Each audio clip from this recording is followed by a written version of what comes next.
Welcome, friends. It's Friday again, and yes, 9 o'clock. You know the rules. Come prepared, obviously. Now, it doesn't have to be alcohol. You can drink anything you like, as long as it's 9 o'clock. Don't let me forget, guys. It's going to be a mental show. I'm not joking. This is nuts. All right. The stuff that I've been looking into, I've been out and about all day researching this. I've been writing down things, taking notes, videos, loads of pictures. There's tons of emails. So thank you to everyone who's emailed in. There's two or three of you which I'm going to share the emails because I've got permission from you guys, and it's all good in the hood. Obviously, we're live, so I need to know from you guys if the audio and visual is good. If that's the case, then we can rock and roll on. We've currently got 192 people in the chat, so we're going to give it a little while to get everyone on board. Usually, if you guys are watching on a replay, the show really gets going after, say, 4 or 5 minutes. Okay, we just want to make sure that we've got lots of people in the chat live. Now, let's see, 5 by 5. Awesome. Thank you very much. Thank you, everyone. That's cool. Good to see Julie in the house, moderators in the house, born outside. Awesome, awesome, awesome as ever. So yes, it's been a pretty mad time of it. Okay, the 15-minute city thing is very real, and we're going to uncover even more stuff than we've unpacked before. So lots of you guys who have seen my previous videos and indeed live streams on this topic will be thrilled to know there's lots more information coming, and it's going to be on this live stream, and obviously it's going to be replayed around the world for the weeks and months and years, however long it takes for people to fully understand what is actually going on. And yes, looking at the t-shirt, I remember buying this back in 2008. Okay, and it's by this company, Fear and Clothing. Some of you old school guys will know what I'm talking about back in the day. And yes, I never thought I'd be wearing it on a live stream. So yes, I said to my partner when I first met her, no, I said to myself, what I wanted to do is to get to 100,000 subscribers, however long that takes. Then I'm going to start waking people up. So obviously it's happened a bit before then, because synchronicity and time is all gelled just at the right time. And now is the time to reveal why we prep. Okay. And yes, this is one of the reasons why we prep. So the 15-minute cities. Oh, yes, exactly.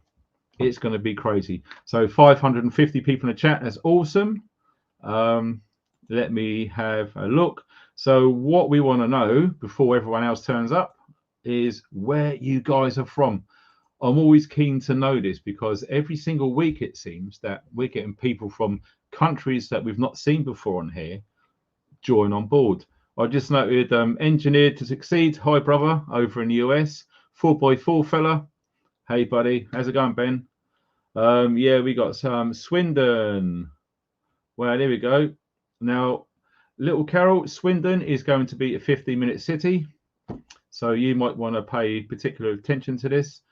Devon, Michael. So yes, that's quite synchronistic again. I sent my good friend of mine, Dale, you might know, former of Dirty Room Knives. Okay, he's the founder of it. Sorry. He was living in Southend, and he bugged out to Devon, which is where Michael is now. And I just told him, mate, you timed it just right, because yes, Southend is going to be a 15-minute city, and he's so glad that he's out of it. And indeed, lots of my friends heeded the warnings over all of these years to do whatever they could to get out of urban environments. Okay, because if you can see what's coming, and you can already see how it's rolling out already, yes, if you are in an urban area, you need to do whatever you can to get out of there. And I know it's difficult.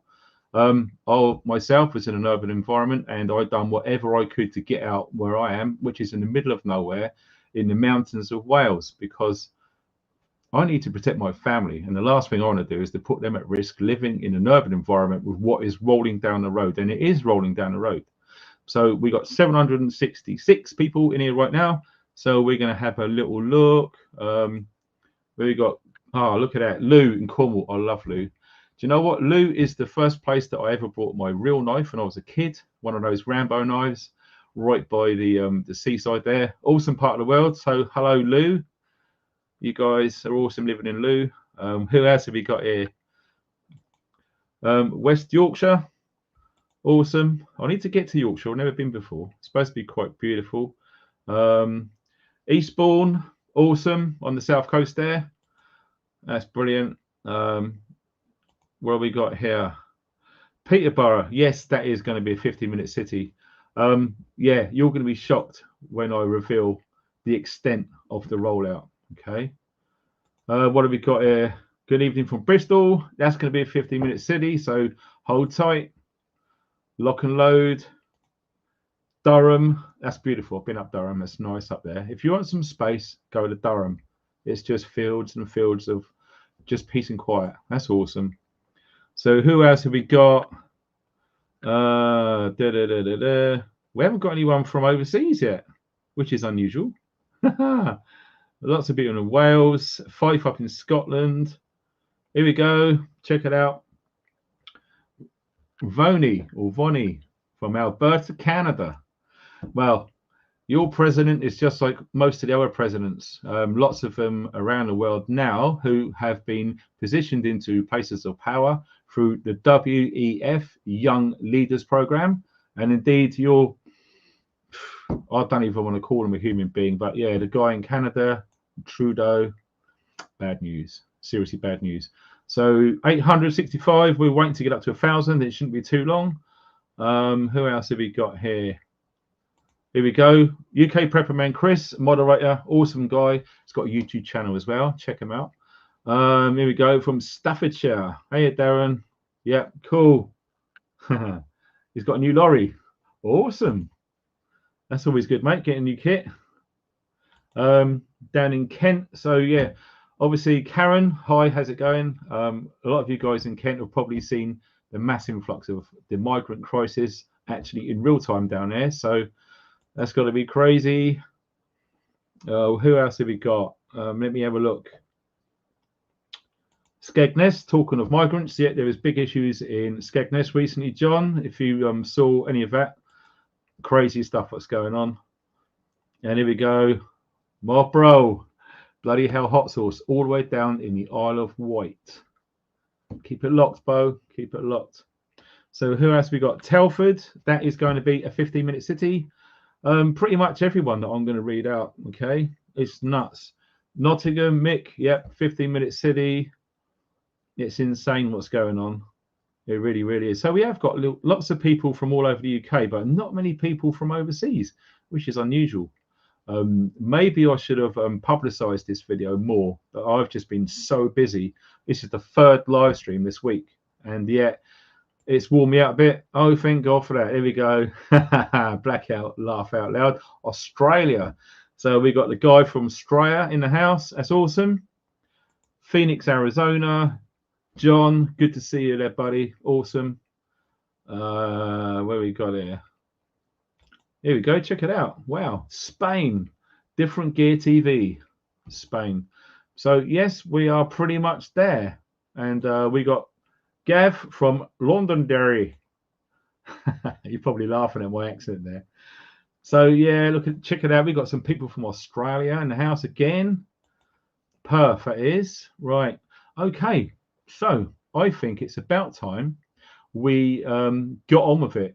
And like you can see at the bottom of the screen, please join the mailing list. I sent the up-to-date mailing list out to my Oppo today, and I'm hoping that it's going to be getting that uploaded to all of you guys. We got well over 3,000 people signed up to the mailing list, which is awesome because there's lots of information on there which is not going onto YouTube. So just go on to that. The link's below the video. Sign up. All you want is an email address. That's it. It's GDPR. It's all done legally above board, and it does go through an encrypted system, so it's all secure. All right. Just want to point that out. So let me see. Yeah, we got, here we go, 1,030 people. Brilliant. Well done, everybody. And like I say, thanks to everyone watching on the replay. Your time is very valuable. So we're going to put that away now. What else is there? Oh yeah, if I can find it, I've got to show you this because it never ceases to blow my mind. All right. Right, I wasn't going to do this, but I've only just remembered. All right. So, yes, look at this. In the last 28 days, I don't know if you can see that with the reflections. Here you go. 1.1 million views in 28 days. And look at this. This is how nuts it's going. All right. Look at that. 10.3 thousand new subscribers to the channel. Now that's mind-blowing. I've never had a subscription frequency of that magnitude. So it just goes to show that the content I've been putting up recently is really reaching far and wide. So I seriously urge everyone watching this video, please share it. Okay. If you go to my YouTube channel, on the bio, you look on the top right of the screen, it's got links to my Instagram account and now my Twitter account. Twitter is an awesome place to find up-to-date news at the touch of a button. It's insane. So I've got a Twitter account now. The website link is there to my website, which is almost finished now. I know it's been crazy. I just need to find time to get off of YouTube and help my friend do the website. But because of the rate and the magnitude of information which is coming out almost every hour now, it's very hard to step away from YouTube and concentrate on the website. That's why it's taken so long. But I'm going to really try it at some point soon. And also, yes, if any of you guys want to email me about anything related on this topic, please feel free to do so. The email address is below this video, and that indeed is on a secure encrypted platform now. And if you wish to remain anonymous, that's absolutely fine. That's no problem at all. So your identities will be literally hidden. Okay, so you've got no worries about getting into trouble with work or whatever with the information that you're sharing. What else is there? Yes, also, the new 10,000 people have just joined the channel. If you didn't know, this is my main job, and I do really welcome donations, but you don't have to. Okay, you don't have to donate if you don't want to, but if you are in a position where you can, it's seriously well appreciated. Okay, because like I said, this is my main job and this is the only way I earn a living. So yes, the links below to donate. PayPal is awesome, especially through the week on the replay for you guys. Ko-fi or buy me a coffee, that's absolutely in place. And indeed, everything on the super thanks as well, the super chat, super stickers, which you see a lot of the guys chucking up in the chat right now, which is awesome. So, okay, without further ado, we're going to get right into it. Now, we want to kick off with, as early as possible, this. Okay, now this is going on tomorrow. Okay, the 4th of March, midday to 2 p.m. So it's a 2-hour roughly timed protest. So this is all about the people protesting about the 15-minute cities in Canterbury. Yes, Canterbury. Can you believe it? So Oxford, they have done amazingly well by really turning out in their droves. Over 2,000 people turned up to protest. So well done, Oxford. If any of you guys are watching from now from Oxford, seriously, I tip my hat to you. You guys are amazing for what you're doing. And this really does need to be shared. What's going on in Oxford is going to be happening all over the UK in every single council. Yes, every single council across the UK are going to be having 15-minute cities if they get their way, I might hasten to add. Okay, so if any of you guys are in Canterbury or very close to Canterbury, or if you're really serious and you need to travel, get to Canterbury tomorrow at midday. Okay, all the information you need is on the screen. Dane John Gardens by the T-Bar for 10 to 12. Okay, so you turn up there, you're likely to see hundreds of people with a bit of luck, maybe thousands if this goes well. So please share this video, get this information, take a screenshot right now and share it on all of your social media platforms. It seriously does make a difference. And of course, hit the thumbs up on the video, because if you do that, you come out of the chat, hit the thumbs up, it helps. The more thumbs up that this video gets, the more it gets spread by YouTube. So we really want all of its information to get out there. So where do we start? It's very difficult to know where to start from. So very briefly, before I come on air tonight, I wanted to talk about the 15-minute cities and what the current situation is. And yes, it's already started. And it's not BS, it's already started, okay? Like everything else, what the agenda is slowly by surely it gets introduced. Can you imagine if all of a sudden you woke up one day and everything changed? There would be massive unrest all over the planet at the same time. And that's the last thing the powers that be want. They want to do it slowly. So you're literally backed into a corner and it's very hard to get out of. And let me tell you this, we are rapidly going to that conclusion as the days go by. And I mean rapid. Okay, it seriously is. Everything is linked. Everything is linked. So we're looking at infrastructure for these 15-minute cities. Okay, infrastructure, very important. You can't implement any mass change without infrastructure change, and it has been going on. So we're looking at CCTV. Now, most of us will have seen CCTV all over the place.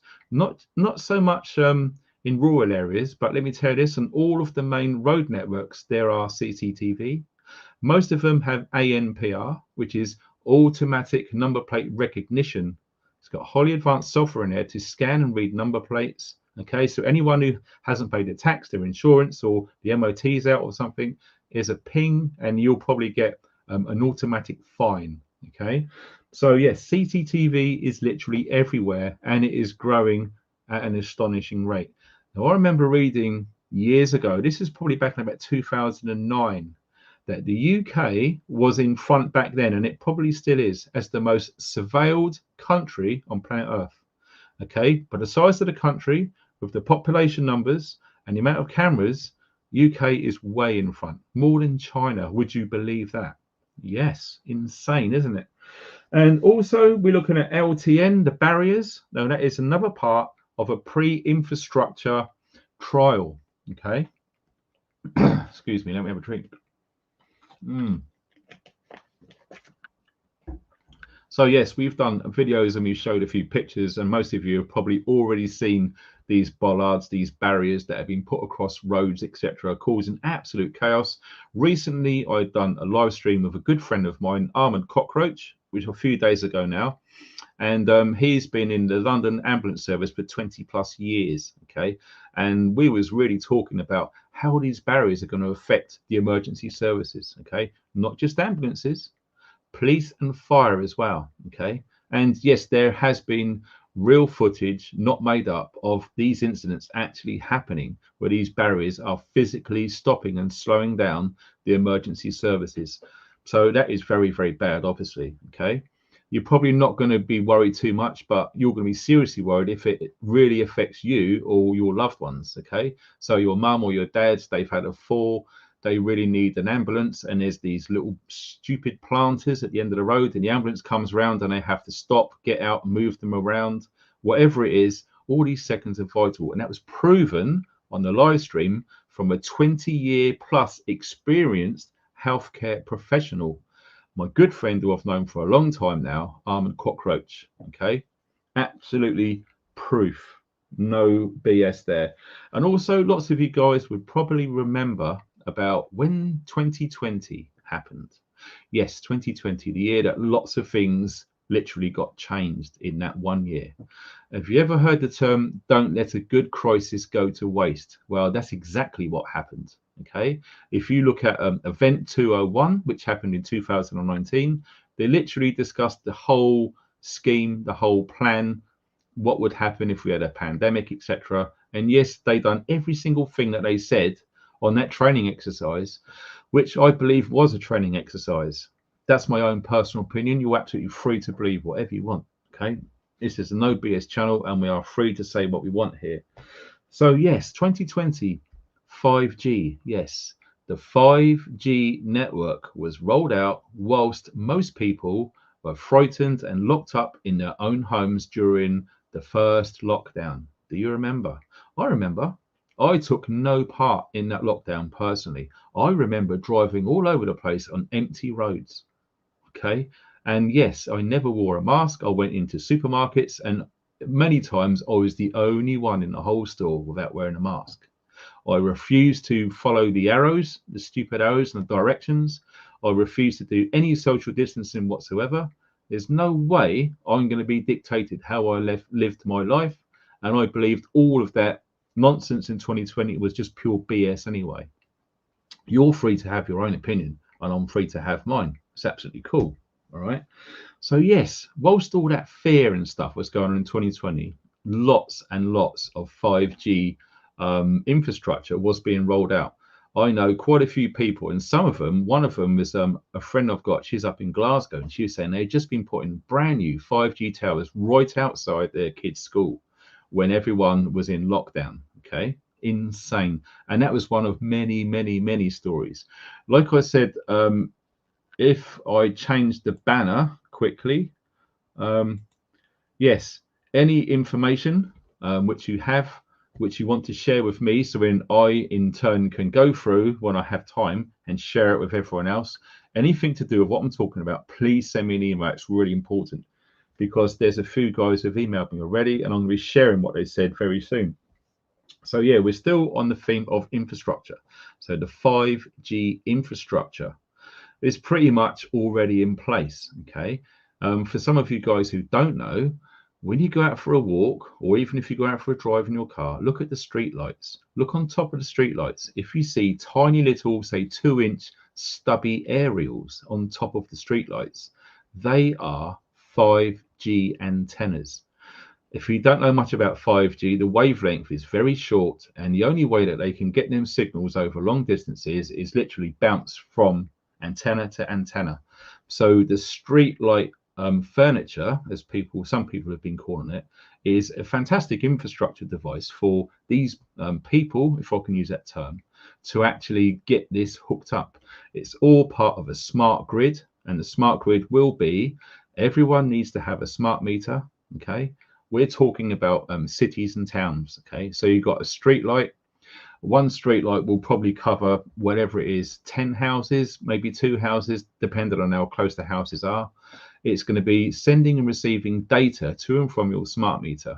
And eventually they want to roll out IoT, which is the Internet of Things. Okay, so every electrical device in your house will eventually, if they get their way, become an IoT, an Internet of Things. And all that basically is everything will send and receive data from that device to your smart meter. The smart meter will gather all of the information, send it to that antenna on the street light. The street light will then be bounced along to a main central distribution point. Okay, so you're probably going to have a tower or maybe another street light with a big box on it of a larger antenna. That will in turn boost the signal. It will either go up via satellites, which are in LEOs, which is low Earth orbits. So you look at what Elon Musk is doing, a very poisonous, dangerous man, in my opinion. You can believe what you want, but I've smelled a rat about Elon Musk for a long, long time. Seriously. Okay. A wolf in sheep's clothing. Some people say the Antichrist. Whatever it is, do not trust that guy, Elon Musk. No way, not a chance. And it either goes up to the satellites or it goes onto a massive big 5G mast, which will gather all this information and send it to databases to be collected. So they're going to know every single thing about you in your home. And also, it will also see where you are in your home. It's insane, the technology that's out there now. They can see you in your own home, thermal imaging, everything else. No, it's not BS. It's actually here and it's spreading fast. Okay, this is not BS. It's not conspiracy tinfoil stuff. This is real. Okay, if you don't believe me, do some research yourself and you'll come to the same conclusions like me and many others watching this video. It's frightening to the level of how this is slowly crept in. Okay, luckily for me, when I woke up in 2008, I went into an in-depth 4-year solid research project for my own good. And I come to the conclusion after them 4 years that yes, I need to start going proactive and to start preparing for this. And I started preparing for this back in 2012. So I had a long time to get my head around all of this, physically, mentally, and spiritually. to get myself to where I am now, when I've left the city and living out in the middle of nowhere. It's taken a long time, and I really do feel sorry for you guys who are waking up right now, the last week, the last month, even 2020. Okay, it's not much time to get your head around what's going on, and it can be really hard on the head. Okay, like I said, I've done 4 years, and I'll come to the point, wow, I know what's going on, I can see it coming, we haven't got long. Stop doing more research, be proactive, and here we are. So yes, the infrastructure is literally in place. Now, get this, are you ready for this? Because this shocked me, and I'm going to read out the email in a sec. There are 321 councils all over the UK who have signed up to the 15-minute city. Yes, 321. Well, it's 320, but if you count London, okay, that is the 321st city to be signed up through all of the councils. Every single council in the UK is on board with 15-minute cities. Now, ask yourself this: were you consulted? Do you remember the council approaching you, doing a poll? Do you remember local newspapers doing a poll about the proposals to the 15-minute cities? Absolutely not. Or if there was, it's very, very sly, very sneaky, very under the radar. And yes, that does appear to be the case. Okay, so we're just dropping into the chat now. We've got nearly 2,000 people here. Wow, that's insane. Thank you guys for turning up. So yes, lots of people in here. That's awesome. So what we're going to do, like I said, we have got a lot of information to go through. Now, do you remember when we talked about the migrant situation recently on this channel? Okay, and do you remember the verbiage which is being used from local, mainstream and national media, how they described anyone who is against asylum seekers, whatever, migrants, what we call them? Okay, economic migrants, asylum seekers, refugees is another one. Okay, so what was the main thing that you would be called if you was against anything to do with the refugees, migrants, asylum seekers, economic migrants? What would you be called? I'll tell you what you would be called. You'll be called this. Okay, now check this out. I pulled this up earlier and I was shocked to see the updated definition. And looking at the Urban Dictionary, that is one of the biggest dictionaries on the planet right now. And this has a massive reach to a lot of people. Now look at what it says, okay? Far right is a fringe political movement comprised of white nationalists, conspiracy theorists, incels, homophobes, anti-vaxxers, Trump supporters, and others who are generally poorly educated or just plain stupid. Now, I want you to have a good look at that, read it a few times, and seriously let that sink in. All right. Anyone who goes against what is literally coming down the road and is being rolled out is going to be called this. Now, ask yourself a serious question. Do you see yourself anywhere in that statement that reflects you? Absolutely not. No way. I mean, the verbiage there is appalling. It really, really is. I mean, if you look at the dictionaries, going off topic briefly, everything is disappearing from dictionaries. That's why I have a nice collection of 19th century dictionaries. Okay, in there you will find words which have been erased from the dictionaries of today, and we are losing words every single week from those old, really good dictionaries. Okay, the English language is not the universal language on this planet without good reason. It is the best, it was the biggest, and to see it literally being eroded with idiots like this, the urbandictionary.com, is truly, it's heartbreaking, to be perfectly frank. Right, so we take that down. So that's what we're being defined as. All right. Also, some of you will remember that I'm a massive fan on the writings of this guy, Aldous Huxley. Like I said in previous videos, I have his entire collection of essays starting from the 1920s. And it took me a long time to go through them. And literally, this guy was way, way, way ahead of his time. If any of you people have ever read the book Brave New World, this is the order. If you've not read Brave New World, I strongly advise that you get a copy. It's very cheap. It's a very quick read, and it will literally make your eyes open with what's going on now. And it's written a long time ago. So let's read on. The perfect dictatorship would have the appearance of democracy, but would basically be a prison without walls in which the prisoners would not even dream of escaping. It would essentially be a system of slavery where through consumption and entertainment, the slaves would love their servitude. Now let that sink in.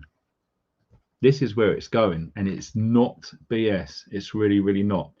So we are going to go through quite a few different videos now about what I've spent ages digging around and tried to find stuff which illustrate really good points, and it's designed to make you guys think. That's all this video is. This video is designed to make you question and think things, okay? So we're going to show lots of different videos from different people, from different eras, from different colors. Excuse me. All right, friends, you're not going to want to miss this one. So I've been seeing a lot about smart cities, and I decided to do a little digging myself.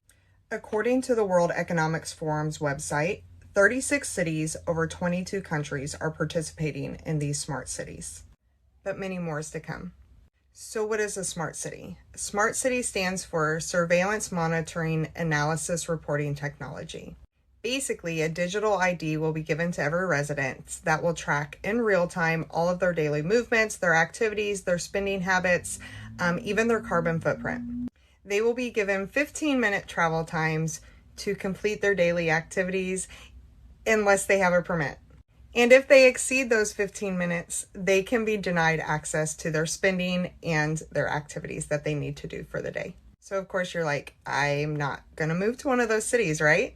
Well, here's the thing. Because of the laws governing the Agenda 2030 land development, the government can actually seize polluted lands and force their residents to move. So if the government deems the land and water around you polluted, they can force you to move from your homes to these cities. So all of these train derailments, food processing plant fires, and other ecological disasters that are happening, they're beginning to make a lot more sense now. Absolutely on point, and it is really well illustrated in a very short amount of time. That pretty much sums up what is going on, okay? Now, if any of you guys think this is all conspiracy, tinfoil hat stuff, good luck, because what's going to happen is, if you are that way inclined, is you're going to wake up one day and it'll be too late. Lots of us know what's going on, and lots of us are trying our best to spread this message to everyone, as many people as possible. Because if you want to see, right, a test ground for these 15-minute cities and surveillance and monitoring, tracking, it's scary. Now, I remember someone a long time ago saying to me personally, right, if you want to know the future, look at China today. Okay, so let's see what China's been up to with digital surveillance and ID, which is an integral part of these 15-minute cities. Now I want you to watch this.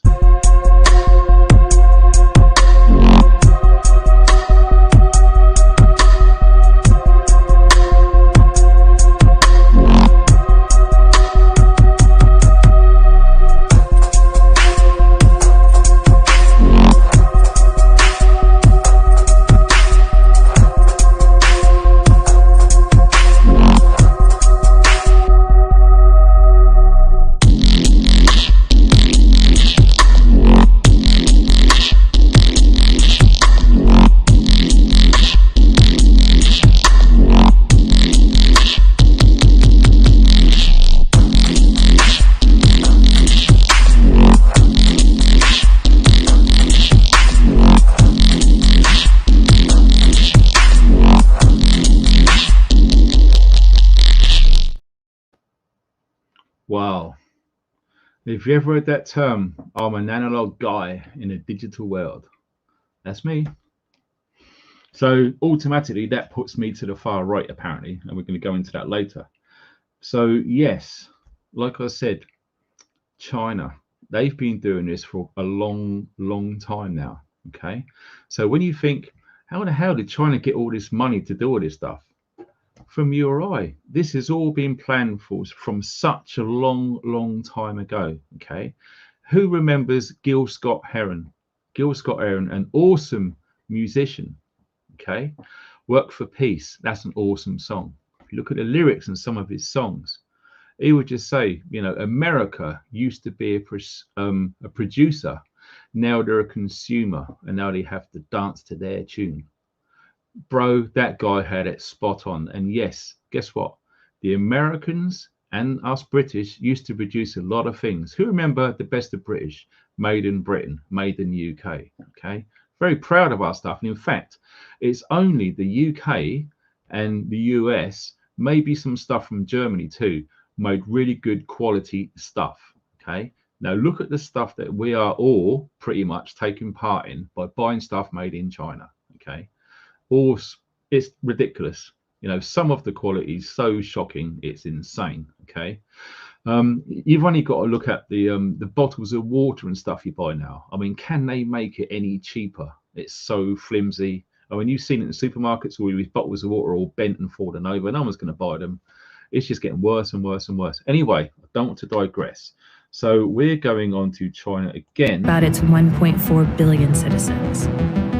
Everyone over the age of 16 is required to have an official state-issued ID card that the government now wants to use to centralize all that information.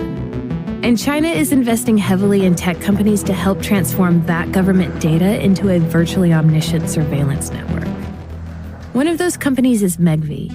It recently received a capital investment of nearly $500 million, part of which is from a state-run VC fund. But the name chosen for its premier piece of technology is a bit of a tell.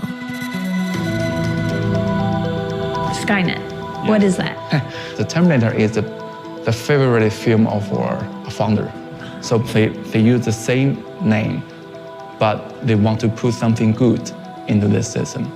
So, okay, in the Terminator, Skynet is evil, rains down death from the sky. But in China, Skynet is good. Yeah, that's the difference. So how do you think your facial recognition technology will change China? Everything happened in the public can be recorded. We can know exactly what happened in every second, in every corner of the city.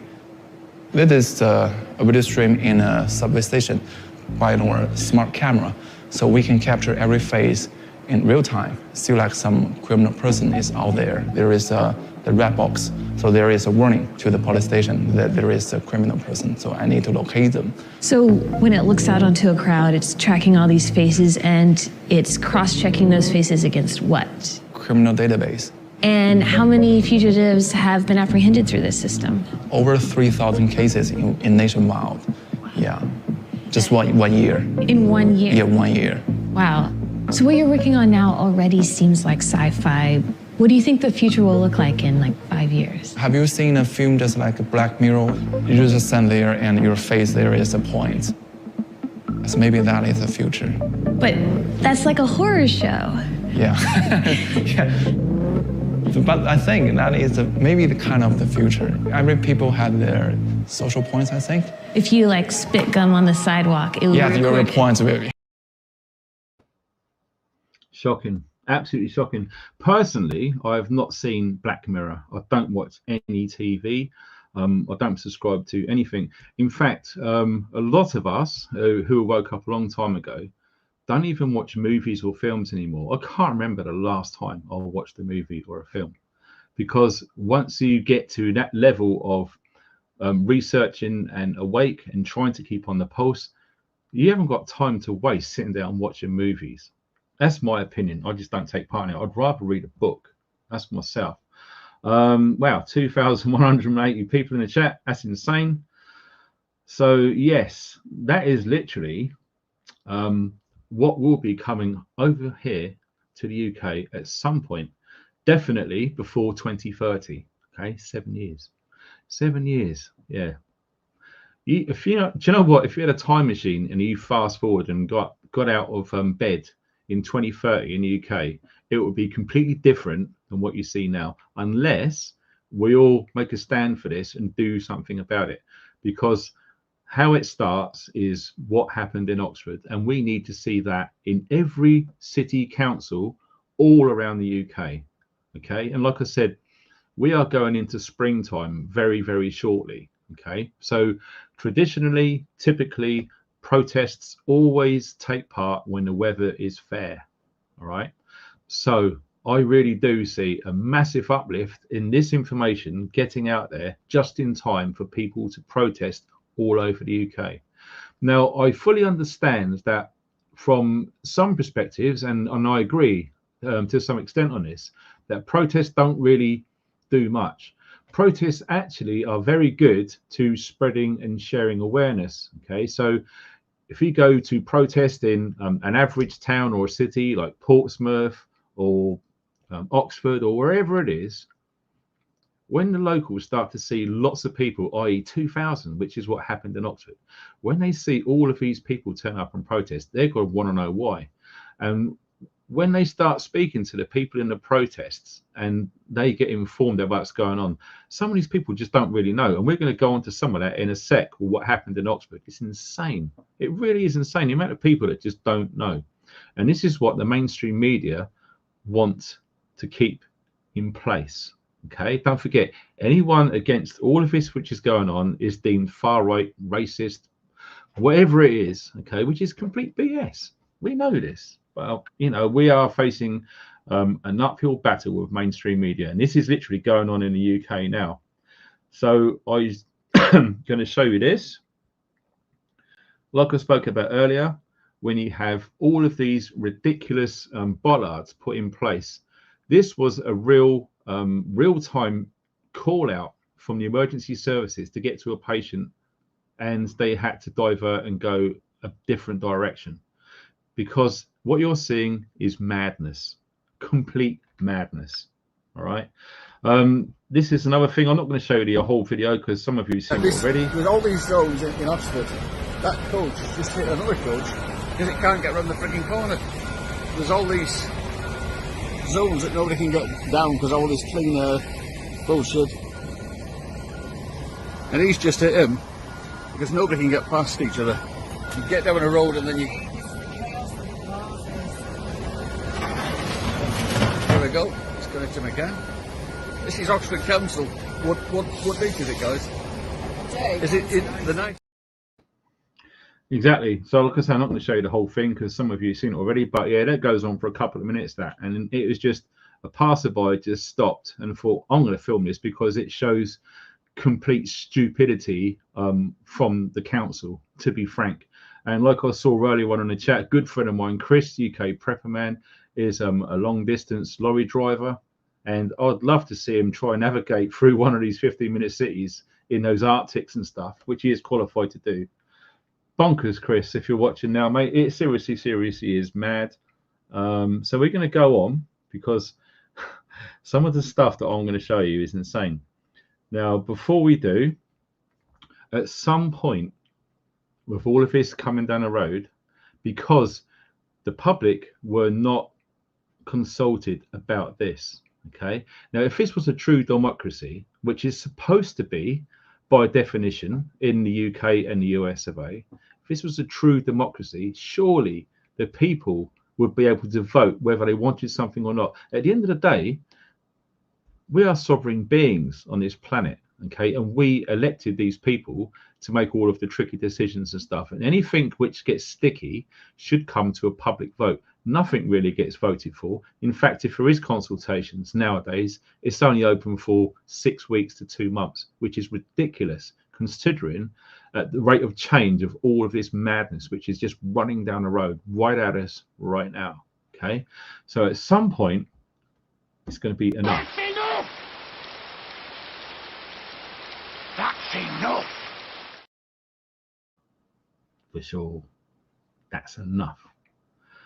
This probably is going to be one of the last lines in the sand. If we don't do anything about this 15-minute city stuff, the government and everyone else involved are just going to be going, that was easy, because we've done nothing about it. Now, protests are the first thing.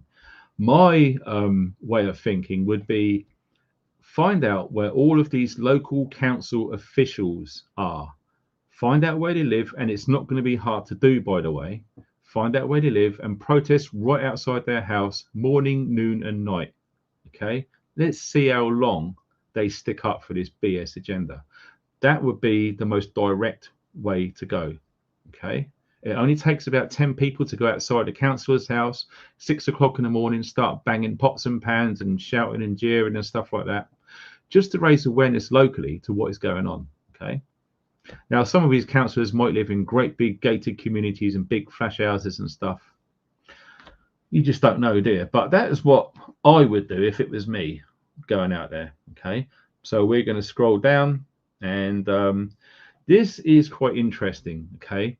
Now, like I said before, some of the videos I'm going to show you are from different time periods, from different age groups, from different colors of skin, okay, from different professions, or different ages and genders and everything else. So it's not white supremacist far right. It is not. Now, I want you to listen to this. This is quite interesting. I found this earlier. Oh, yes. And he said, why do you think they don't leave? I gave him different banal theories. He said, oh, I don't think it's that way at all. He said, I think that New York is the new model for the new concentration camp, where the camp has been built by the inmates themselves, and the inmates are the guards, and they have this pride in this thing they've built. They've built their own prison, and so they exist in a state of schizophrenia, where they are both guards and prisoners, and as a result, they no longer have, having been lobotomized, the capacity to leave the prison they've made, or to even see it as a prison. And then he went into his pocket and he took out a seed for a tree, and he said, this is a pine tree. He put it in my hand and he said, escape before it's too late. See, actually for 2 or 3 years now, Chiquita and I have had this very unpleasant feeling that we really should get out. And we really should feel like Jews in Germany in the late 30s. Get out of here. Of course, the problem is where to go, because it seems quite obvious that the whole world is going in the same direction. See, I think it's quite possible that the 1960s represented the last burst of the human being before he was extinguished, and that this is the beginning of the rest of the future now, and that from now on there'll simply be all these robots walking around, feeling nothing, thinking nothing, and there'll be nobody left almost to remind them that there once was a species called a human being, with feelings and thoughts, and that history and memory are right now being erased, and soon nobody will really remember that life existed on the planet.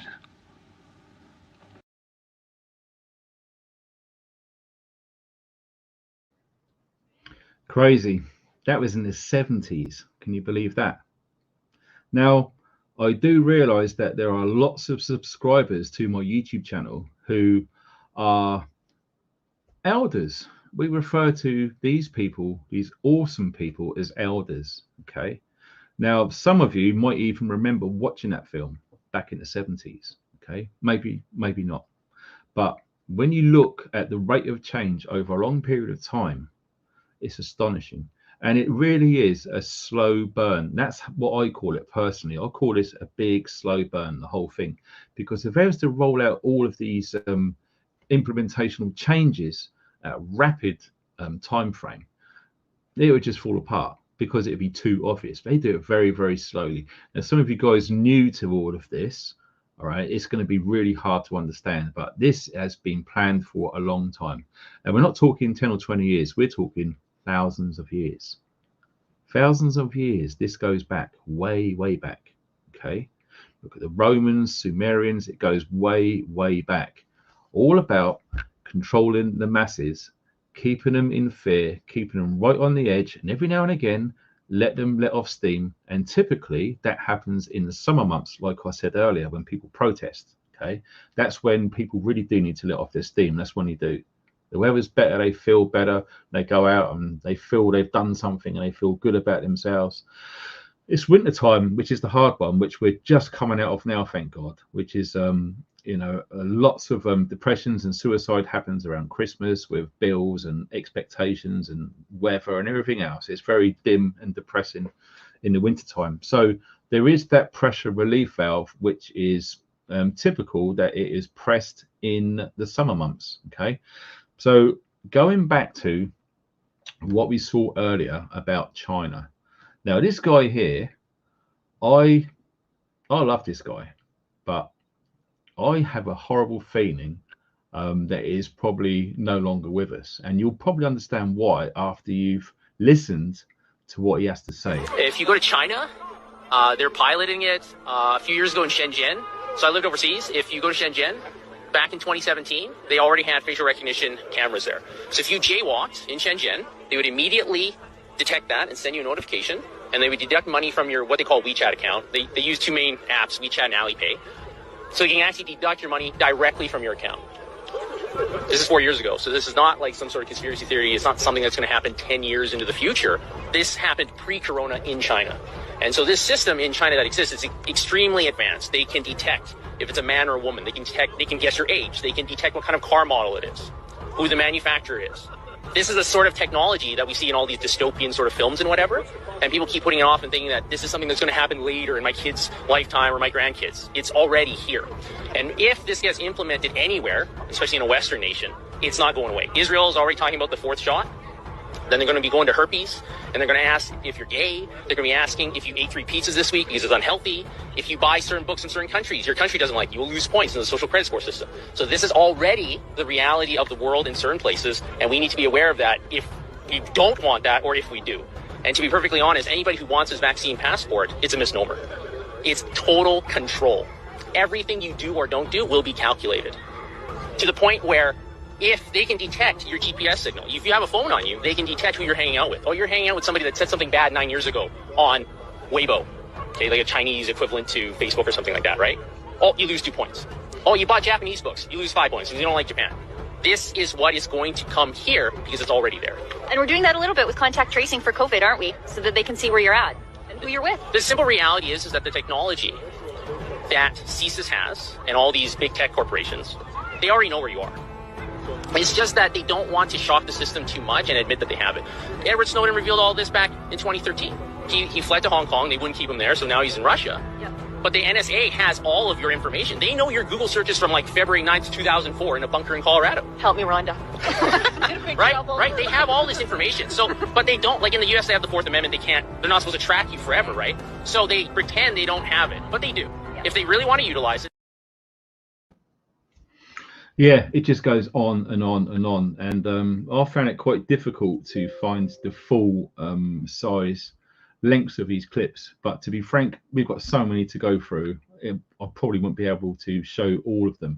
Now, another thing which is being pushed, because if you look at all of the agendas surrounding these 50-minute cities, like I keep saying, the main theme towards every single change which is going on and is coming down the road all has to do with climate change. Everything comes back to climate change, the whole thing. Now, the only way that I think that we wake people up and win this is we convince as many people as possible that climate change is a hoax, and we can show them easily swallowable proof. That would be the way forward, because the more people start questioning climate change, the more people are going to start questioning everything which has to do with climate change. That's my own personal opinion. And like I say, lots of people have been duped, and some of you will probably be watching this right now. But we're going to have a quick look at this guy's experience with electric cars. I've got an electric car. It can be a total nightmare. I'm currently sat in a charging place with my electric car, and I've had it just over a year, and tomorrow I'm selling it. Because they say that the range is like 250 miles, but it isn't. The second you go on a motorway, it just disappears within seconds. If you turn a heater on, it drains the battery, and I'm constantly looking for a charge. And just today, I've been driving around. I went to 5 different charging places. Some were broken, they were all taken up. I've come to a large place now which has like 5 or 6 charging places, and every single one is full up with council vans charging electric cars for hours, and it's just impossible to get a charge. So I'm going back to a petrol car next week. I wanted to help save the environment, but it is just ridiculous. I can't even go on a motorway. I can only drive sort of 30-40 minutes from my house before I need to start thinking about charging again, and it takes like 45 minutes to do a charge. So it's not ready in this country. Don't do it.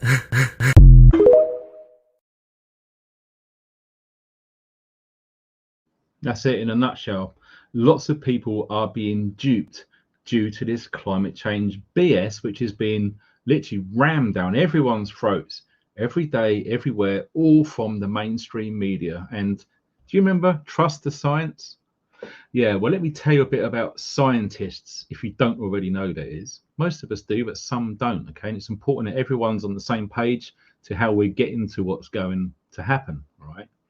Lots of scientists and universities, etc., any academia really, they are all funded. Any of these organizations that are funded, it's easy. Look into who funds them and look into who else they're funding. Look at the patterns, connect the dots, form a picture, okay? They're heavily biased by the shareholders and the funding. Like I've always said, follow the money. Lots of my research literally boils down to follow the money. Where's the funding coming from?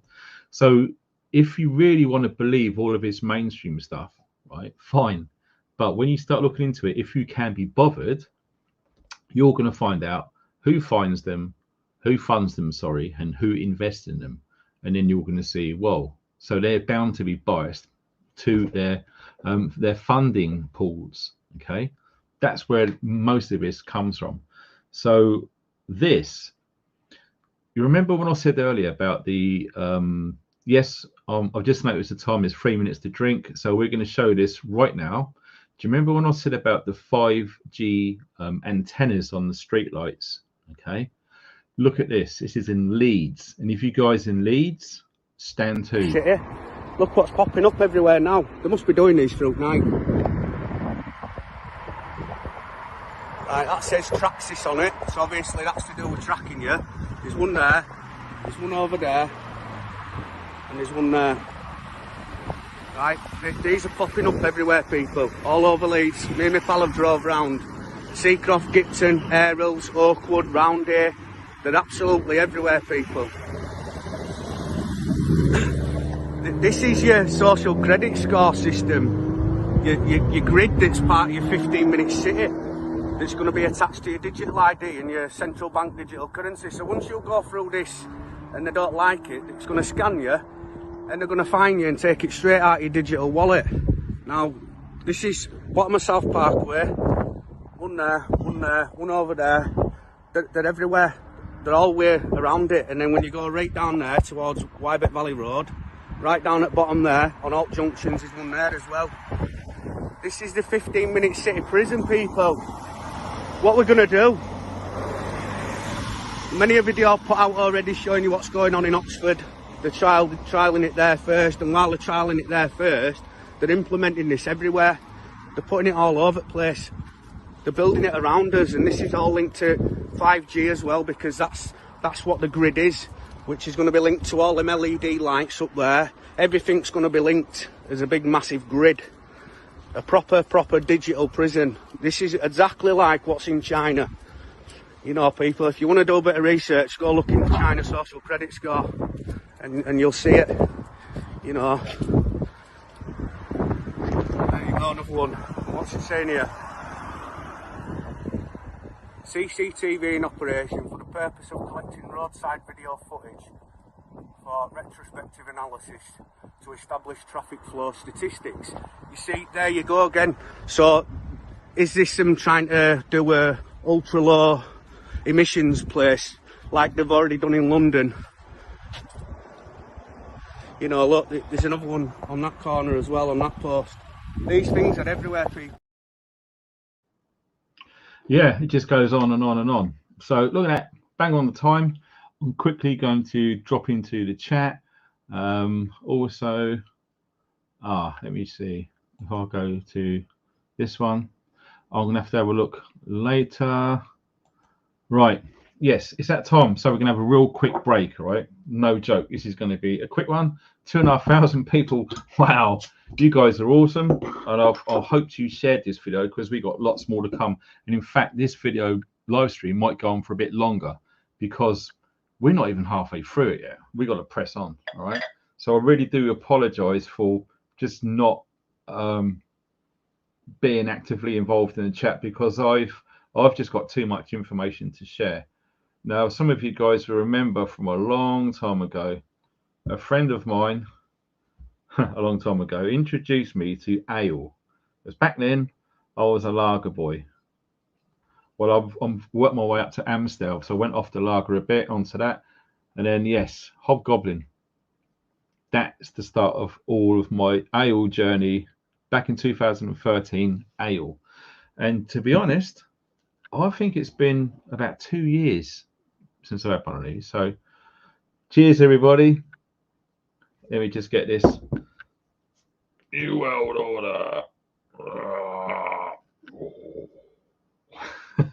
Some of you crazy guys want to screenshot that and send me messages. Oh, no. Cheers, people.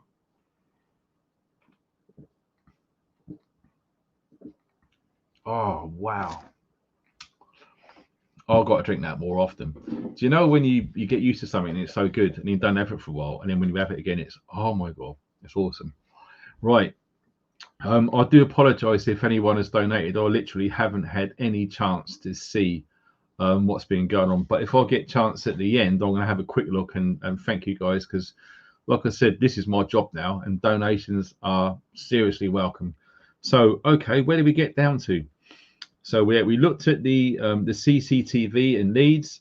Now, do you remember me saying earlier about the 5G and street lights, etc.? Well, this sums up quite a bit. Now, I want you to listen to this piece. It's very, very important, okay? That nobody else can and nobody else will. So I got a call from a whistleblower, City of Edmonton, 15-minute cities, and they're talking about how all the lights being replaced all over the city are being replaced with smart lighting that are connected to the internet, that can listen, that can watch, and they all work together. So, how did this all happen, and how's the World Economic Forum behind it? Check this out. Philips, the world leader in connected lighting, as a catalyst for so-called smart cities. And this tells you right here that these designed or work together with an open infrastructure to collect data about themselves, the environment, the people, and events. This data can be analyzed and shared via software platforms and mobile apps to save energy, streamline operations, like finding people they want, and make people feel safer and happier. So, what is Philips? Philips is the world leader in lighting. So how did they try to get it so we didn't know that they're using these lights? In 2018, Philips changed its name to Signify. Here's Signify's website. Signify, proudly brands of Philips. Signify is also, this is the World Economic Forum partner website. So let's go down and see what Signify is all about. Right on the World Economic Forum website, you will find Signify. And what is Signify for? Signify, formerly Philips Lighting, which they admit, is to make smart lighting and connected lighting for smart cities and the 15-minute cities. As you can see, everything's connected. Wow, it gets even better. City of Edmonton, if you think I'm lying. As of 2020 to 2022, the City of Edmonton will be changing 46,000 streetlights to LEDs.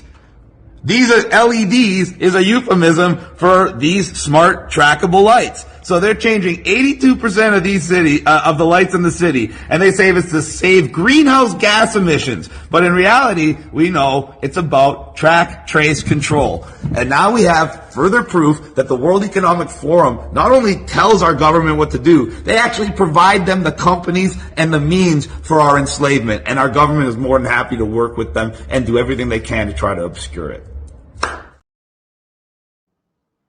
Crazy, huh? Like I say, this rabbit hole goes way, way deep. And 1 to 2 hour live stream is nowhere near long enough to cover all of this. All I'm trying to do here is to put little bullet points everywhere. So any of you guys get drawn to certain things, do some research, okay? God, I've got so much to show. It's nuts. So this is what one of the mainstream media outlets has said. Now, look at how they use the words. Look at their expressions in their face and listen to the words that they use. Okay, this is from our lovely friends, the BBC. Okay. What if it could be different? What if we could create a new normal where we reclaim our time, our health and well-being? Food, medicine, education and leisure, all within a 15-minute walk or cycle. The idea of 15-minute cities has spread to Paris, Melbourne and South Korea, attracted by the promise of lower car use and a better quality of life. But it's also become the focus of conspiracies that travel outside these neighbourhoods would be restricted, a sort of climate lockdown. But thanks to COVID and COVID lockdowns, the truth was revealed that we're all apparently clamouring for these 15-minute cities. Creepy local authority bureaucrats would like to see your entire existence boiled down to the duration of a quarter of an hour. You in your area will only be allowed within that 15-minute zone that you've been allocated. Echoes of that language have recently been heard in the House of Commons. Will the leader please set aside some time in this House for a debate on the international socialist concept of so-called 15-minute cities and 20-minute neighbourhoods? Disinformation researchers say this all started with the pandemic. So the idea of climate lockdown first appeared in March 2020 when news of the lockdowns in Wuhan as a result of the COVID-19 pandemic first broke into international news. And the terminology came from a set of accounts in the US who were linked to a fossil fuel think tank called the Heartland Institute. Really, it was a reframing of very old vocabulary that imagines this future of so-called climate tyranny or green tyranny, where individual civil liberties are stripped away under the pretext of solving climate change. At the time, it gained almost no traction. But months later, a number of mainstream institutions used the efforts to tackle the pandemic as an example of the scale of what would be needed to fight climate change. As soon as that happened, it really turbocharged this very divisive and polarising rhetoric that pitted average people against these perceived elites. It is about control. It is about surveillance. 15-minute cities have been drawn into this narrative of insidious control. In the UK, one particular target has been Oxford, where misinformation has recently led to councillors receiving death threats. We have been receiving many calls and emails from worried residents in genuine fear that they might be locked in their own homes. The reality here in Oxford is distinctly different. The conspiracy has conflated two plans. One long-term intention to spread facilities among neighbourhoods, and one traffic restriction trial due to be brought in next year, which will use cameras and a permit system to track car journeys among certain roads across the city and potentially fine people if they use them too often.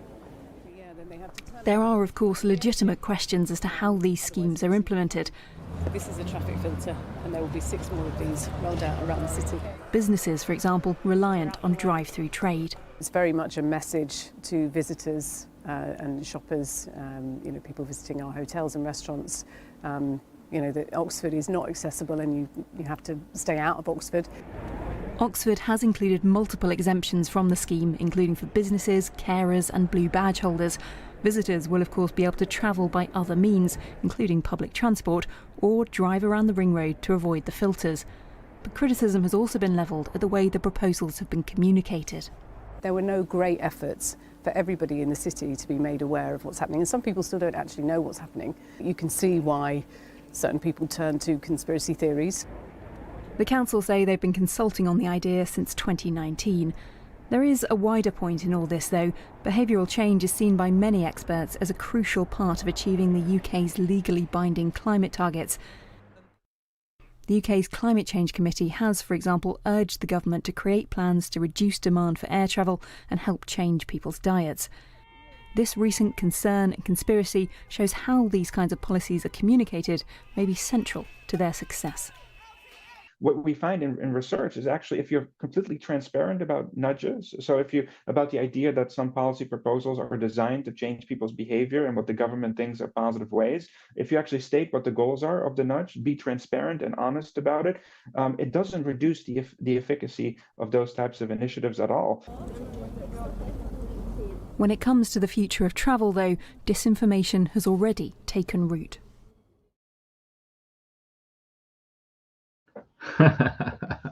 Disinformation has already taken root. Yeah, the BBC know all about disinformation, 110% there. I'm sure most of you would agree. Now, let me just have a quick look at the... Oh, we got a donation there. This is bloke with superpowers. Thank you very much for that donation, sir. That's awesome. I'm really sorry if I've missed any others, guy. I literally just seen that pop up on there. But no, we've got to crack on. Now this, right?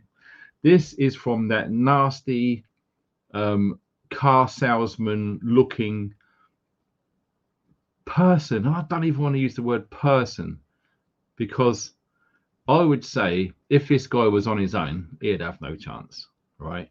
This guy seriously needs security, and for good reason, because I don't know anyone who thinks this guy is awesome.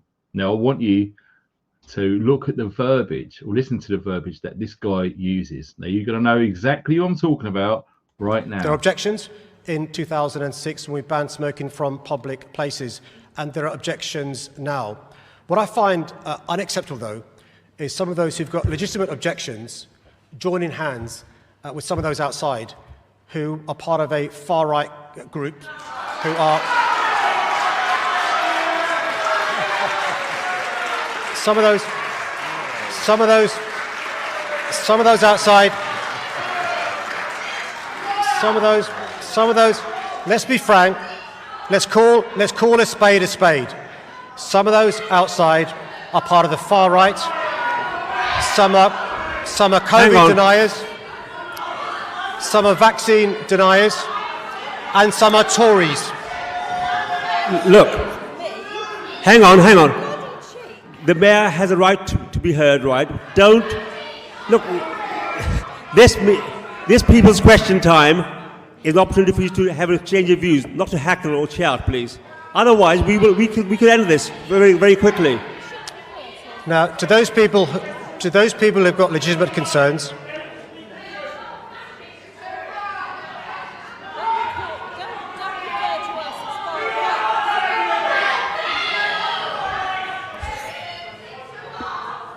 by the way, any fact, some of you have got good reasons to oppose ULEZ, but you're in coalition with COVID deniers. You're in coalition. You may not like it. You may not like it. You may not like it. You may not like it. You're in coalition with the far right, and you're in coalition with vaccine deniers as well.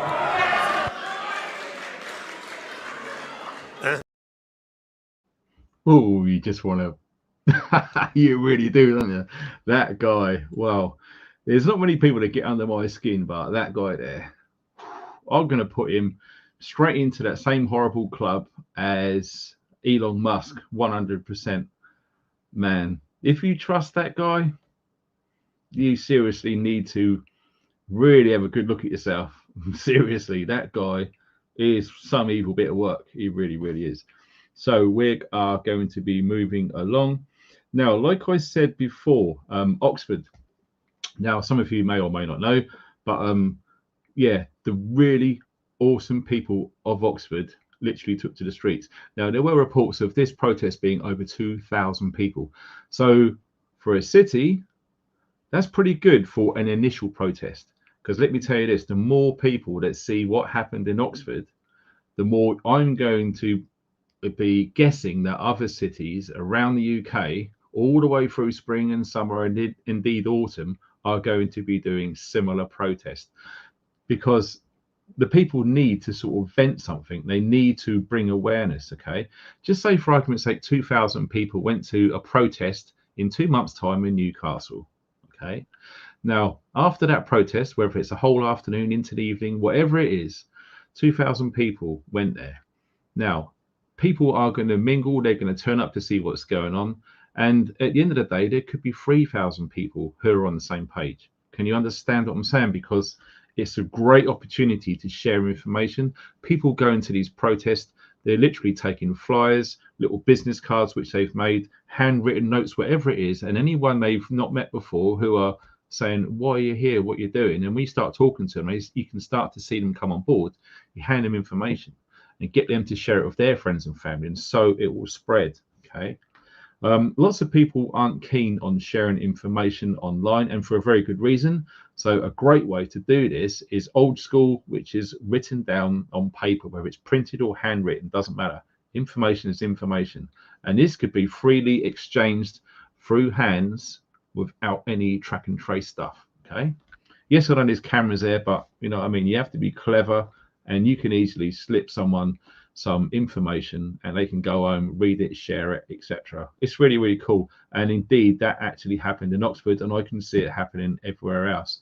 So if you don't know what happened in Oxford, here's a brief summary. Thousands of protesters took to the streets of Oxford to express their opposition to the WEF's 15-minute city agenda. Under the scheme, drivers will have to obtain government passes to travel through certain areas, and if they exceed their ration limit, networks of licence plate scanning surveillance cameras will zap them with fines. During the march in Oxford, leftists, including some masked members of Antifa, staged a counter-protest during which they called the other protesters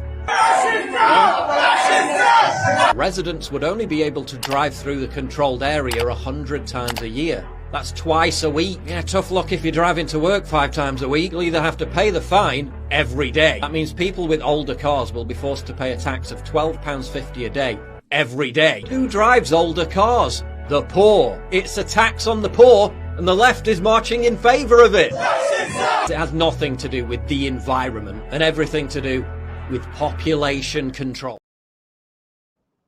Yeah, 100%. And here's a little glimpse of the protest, okay, in Oxford.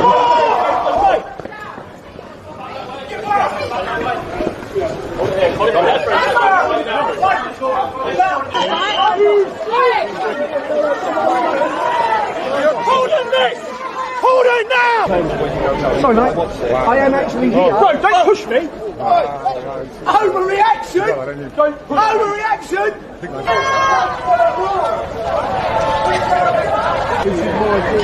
You're happy, aren't you? Which have to be consented to be used. Stand up for your rights and stop being puppets of the government.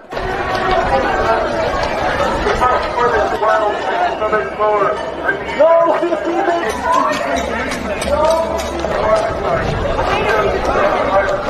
No 50 minutes, is it? No 50 minutes, is it?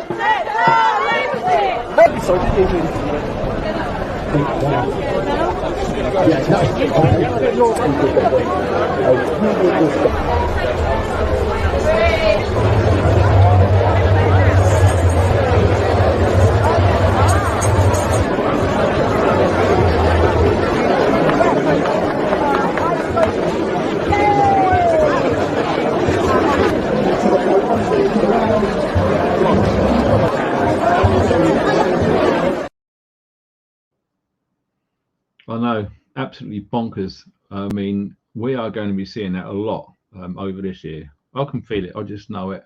Okay. So yes, we move on. What have we got there? Oh yeah, this is interesting. Now, who has heard of? I think it's a very small channel. It's not been around for long, called Rebel News. Now, some of these clips on there are quite interesting.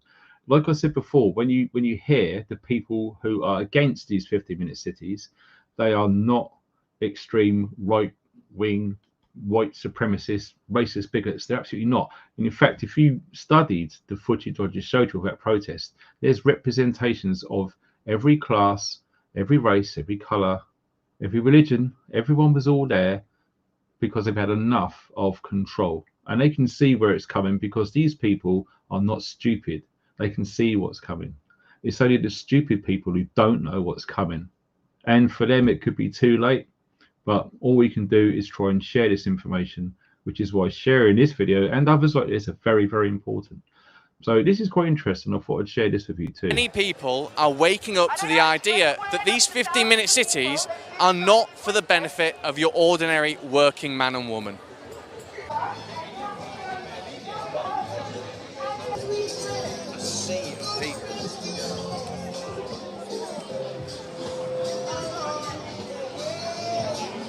We are sovereign beings, born on this planet all equal.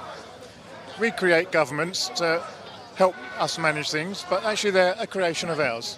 So they are subservient to us. What one creates, one is in control of. But this seems to have got inverted, with the government and the councils, corporations controlling living beings, and this is totally out of order. And so we need to take back control. We are sovereigns here. Each individual has their own rights and unalienable rights, and artificial organisations should not control them. That's it, basically. So is that what you think these 15-minute cities comes down to? It's simply a matter of control? That's right, matter of control. And it's going to lead, you can say it's going to lead further and further. There are going to be more and more restrictions.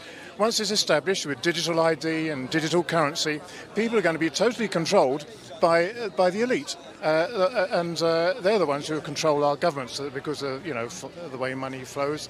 So essentially, the idea is to control all living beings by a few elite, and this is just out of order.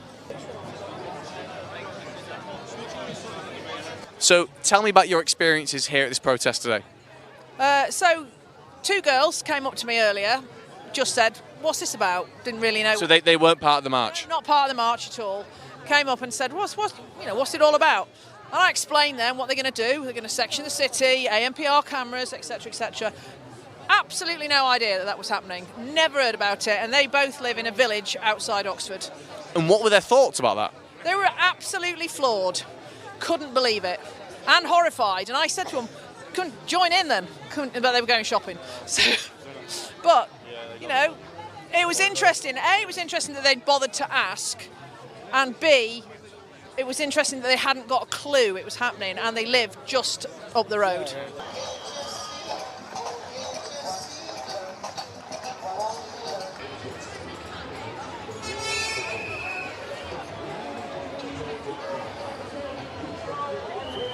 So the turnout to this anti-15-minute city protest has been huge, and we're now heading towards Cowley Road, which is one of the main areas in question here in Oxford, as that's where most of the LTM bollards are, and it's one of the main roads that's going to be affected should these 15-minute city traffic filtering systems come into place.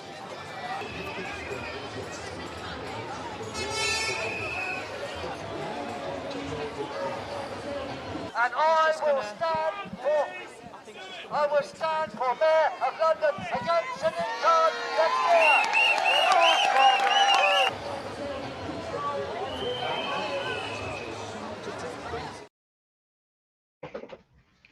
I know, it's crazy, and it's good to see. The amount of people that's turned out to these protests is really, really good. It seriously is, because it looks like we've got a 2-tier protest coming up this summer.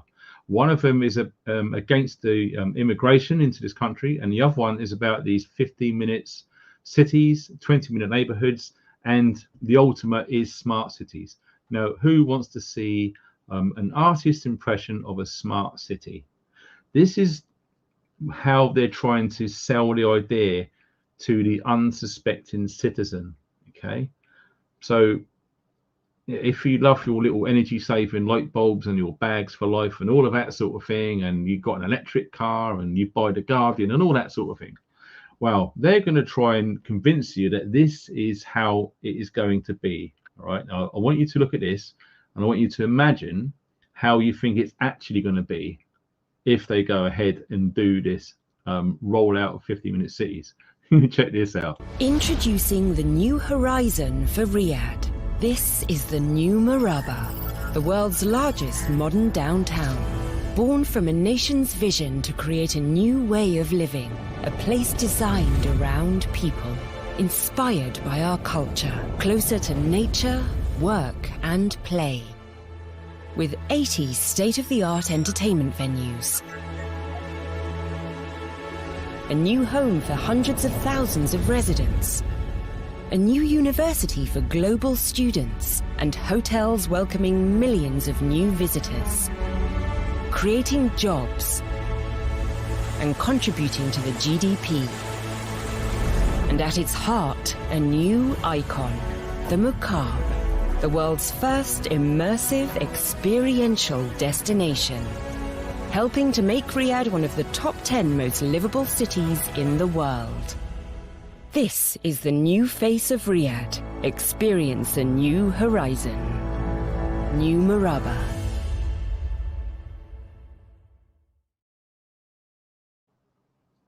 Now, how many regular working class people would you envisage to see in an environment like that? Really, insanity. How I saw that, how it come across to me was, if you're extremely wealthy, i.e. you're going to be earning at least £5 million a year, you might be allowed to live in a place like that. But for most of us, that is just simply not going to be the case. If you remember a film a long time ago called Demolition Man, who remembers Demolition Man with Sylvester Stallone and Wesley Snipes, I believe? That's how it's probably going to be for the likes of you and I. We're going to be underground eating rat burgers, if you remember that film.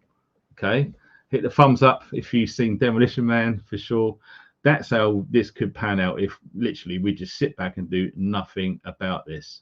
Now, this young lady has it right. I want you to check this one out too. According to the World Economic Forum website, as of May 2023, 36 countries worldwide will have smart city governance initiatives. Surveillance monitoring, analysis, reporting technology. You'll have a digital ID that will track in real time your shopping, your entertainment, your activities, and your carbon footprint. You'll also have a 15-minute travel limit without a permit. A permit to travel. And if you exceed any of these things, you'll be denied access to daily activities. Obviously, no one would move into one of these cities voluntarily, but they don't have to, because the laws governing Agenda 2030 land development allows the government to cease polluted land and move their residents to these smart cities. If you're living somewhere where your land and water is poisoned, you don't get an option to opt out. Where has land and water been poisoned recently? Yeah, just for some of you guys who turned up late, when I showed that earlier, I just wanted to show that again because, yeah, it's crazy. I mean, you look at what's going on in America with all of these coincidences, okay? And you could be seeing the same thing over here in the UK with all of these fires, false flag ecological disasters, okay? Making the surrounding area polluted and unfit for human habitation. Those people will be asked, told eventually to vacate the area, and they're going to be put up on the outskirts of these cities, which are going to be ever expanding into green and brown belt areas all around urban environments around the UK. Now, who has a keen eye? You remember that clip I just showed you about the Oxford protest? Who saw in that clip a woman holding up a black placard with white writing on there? I want you to look at this, the hashtag together. Now, this is interesting. I've only just found out about these guys. I'm not affiliated with them. I don't know nothing about them. All I found was this video. I found it interesting and I just want to share it, okay? Very lucky I've managed to get away, but I tell you what, it's taken me so long to get across London when I wanted to leave. I left from Newham, where I had to get passes sent to me because now they've got these LTNs, low traffic neighbourhoods and zones controlling people. Then I go to Hackney, same thing. Then I go across to Haringey, same thing. Then I want to go up to North London to visit my family, same thing. They're imposing it, no measures that are told to us in advance, signs up. Each week people are getting fines, they're getting restrictions. Businesses are saying this is impacting them terribly. Residents are saying that people can't see their family and friends, and yet we're told it's for our own good. When they did the consultations for these low traffic neighbourhoods, the majority of people said they didn't want them. But we were during lockdowns, and off the back of lockdowns and restrictions, a lot of them were put in by stealth. In Oxford, we've seen a similar situation where a majority of people said no. Over 5,600 respondents said that, you know, they did not want, the majority of them did not want these LTNs, low traffic neighbourhoods, and they did not want this 15-minute city. We're seeing the same in others. We're seeing Cambridge, many residents and businesses challenging the congestion charge. We know that in Canterbury there's many concerns about this. In Birmingham, many of the hospitality businesses and people at the mosque are saying they don't want these things imposed on them. But the councillors are not listening. Where are the MPs in all of this? Sadiq Khan, the Mayor of London, said he doesn't care that over 70% said they do not want the ULEZ extended because it's going to impact drivers, cabbies, it's going to impact all our businesses, retail, hospitality, residents, families, and always it's hitting the working class and the poorest the worst. It's meant to stop congestion, they tell us, and yet we find congestion everywhere and pollution even worse in these areas. We shouldn't be told where we can go, who we can see and how we can do that. There are streets, and that's why together we've got a campaign for our residents and our members and for the public.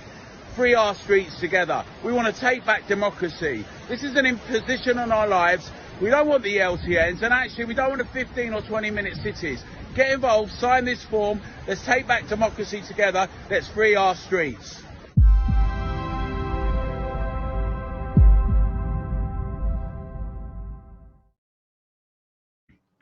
Like I said, I am not affiliated with those guys. I've not had any time to look into them. All I saw was that guy speaking, and I resonated with what he was saying. Okay, so I just want to put it out there. If at some date anything comes out which is really dodgy about them, I've got nothing to do with them guys. But from what I've seen so far, based on what you just saw with me, that's all I know about these guys. Speaks a lot of sense. Now, moving up to Scotland, because yes, Scotland is still part of the UK. They're not independent, despite that Jimmy Cranky thing, which has just left. I mean, that's a joke. How the hell did that thing get into any position of power is beyond me. Mind you, we can't moan. We had Boris Johnson. He was probably one of the biggest buffoon clowns that had ever walked the streets of London. So yeah, I mean, look at Joe Potato Biden in America.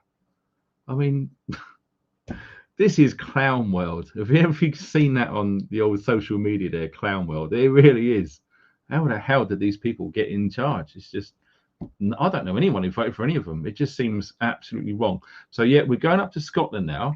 Now this, if you want to study the body language of this woman being interviewed, look at how she says things, how she reacts, and some of the words that she uses.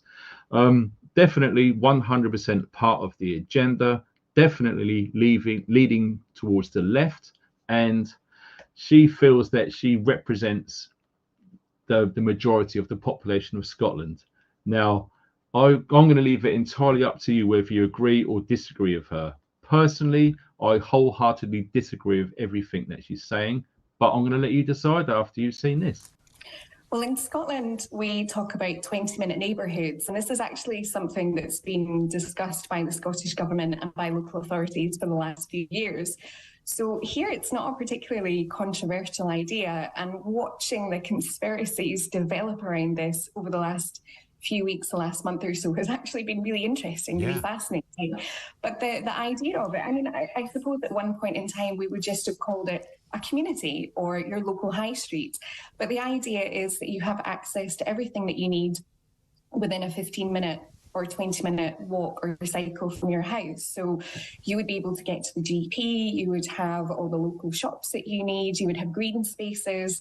It's good for mental health, for physical health, it's good for the local economy. It's just one of these very simple planning ideas that kind of takes us back to a lost time that should be simple, should be straightforward. But of course, like all the simple things, it's become very complicated. Yeah, and I had a text from somebody the other day, and I can't find it now, but essentially what the guy was saying, he grew up as a war baby, you know, and he said that, you know, this is what the United Kingdom used to look like. You know, there was the local butchers down the way there.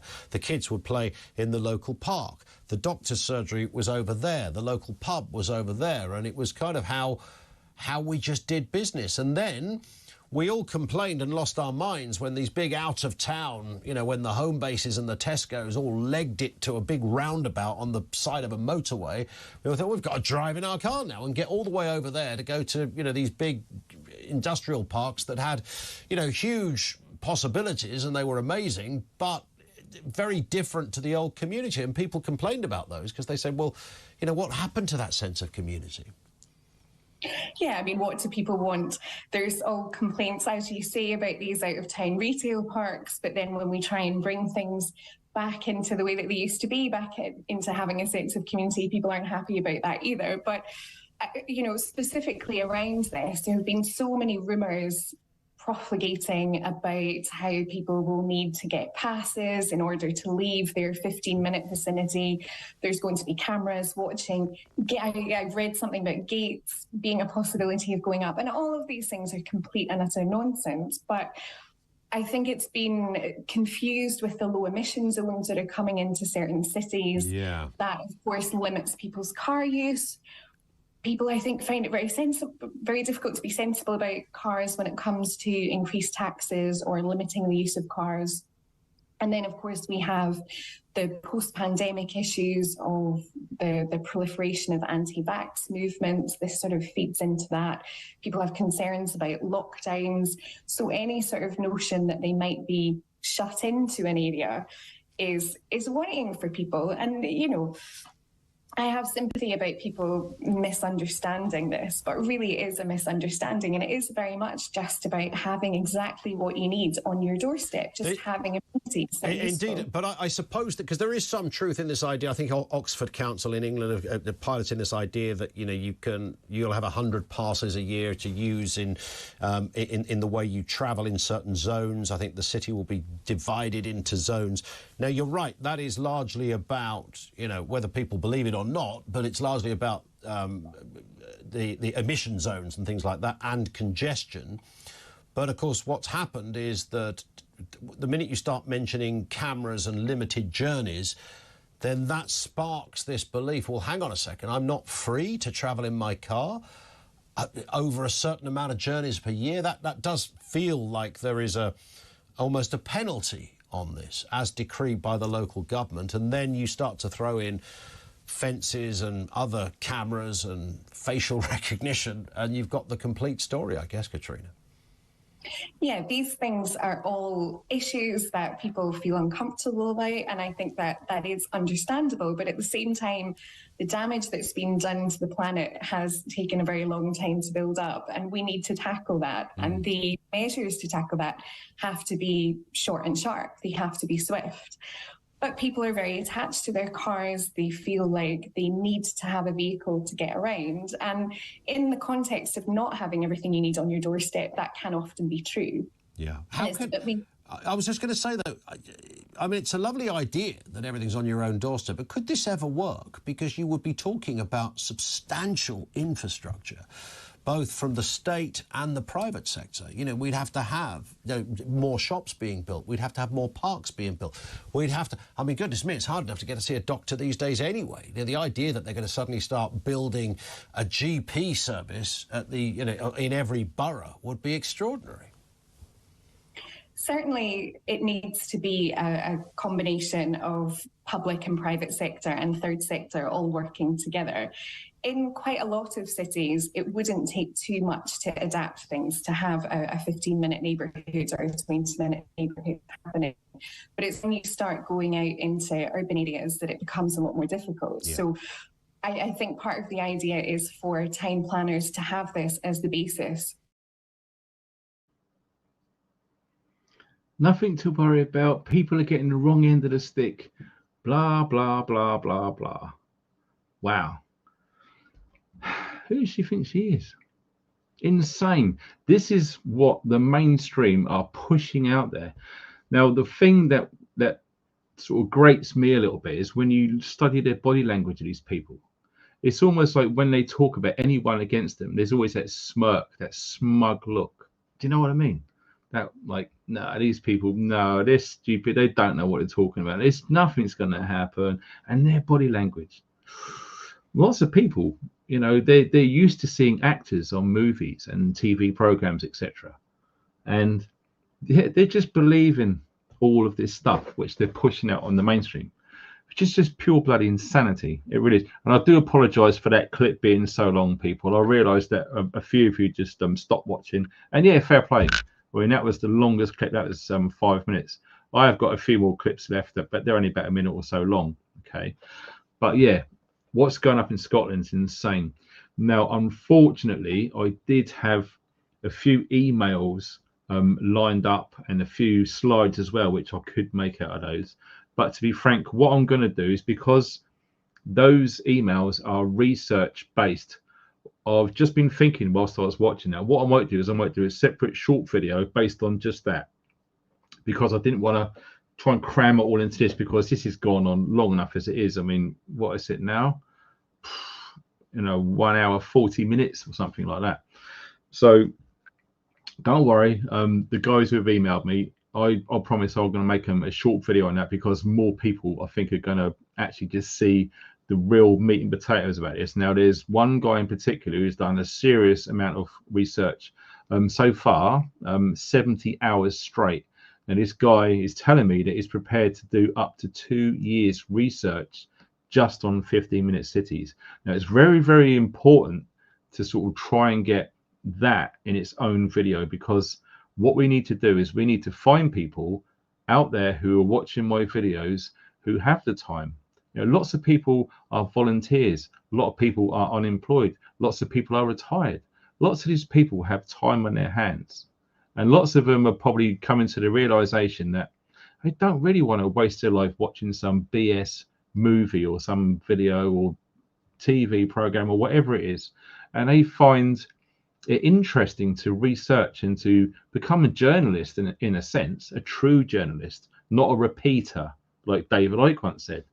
Lots of people just repeat stuff. Journalists are people who actually look into stuff and try and share with as many people as possible with what they deem to be the truth, because at the end of the day, most of us want to know the truth, and there's nothing wrong with that. Okay, the truth is being censored at a rate of knots. Like I said about the dictionaries, okay, go out right now and buy the latest Oxford dictionary. Okay, now you try and find an Oxford dictionary from the 1800s and put them side by side, and you will see with your own eyes that this isn't BS. So many words have just disappeared. Okay, that's just one small example.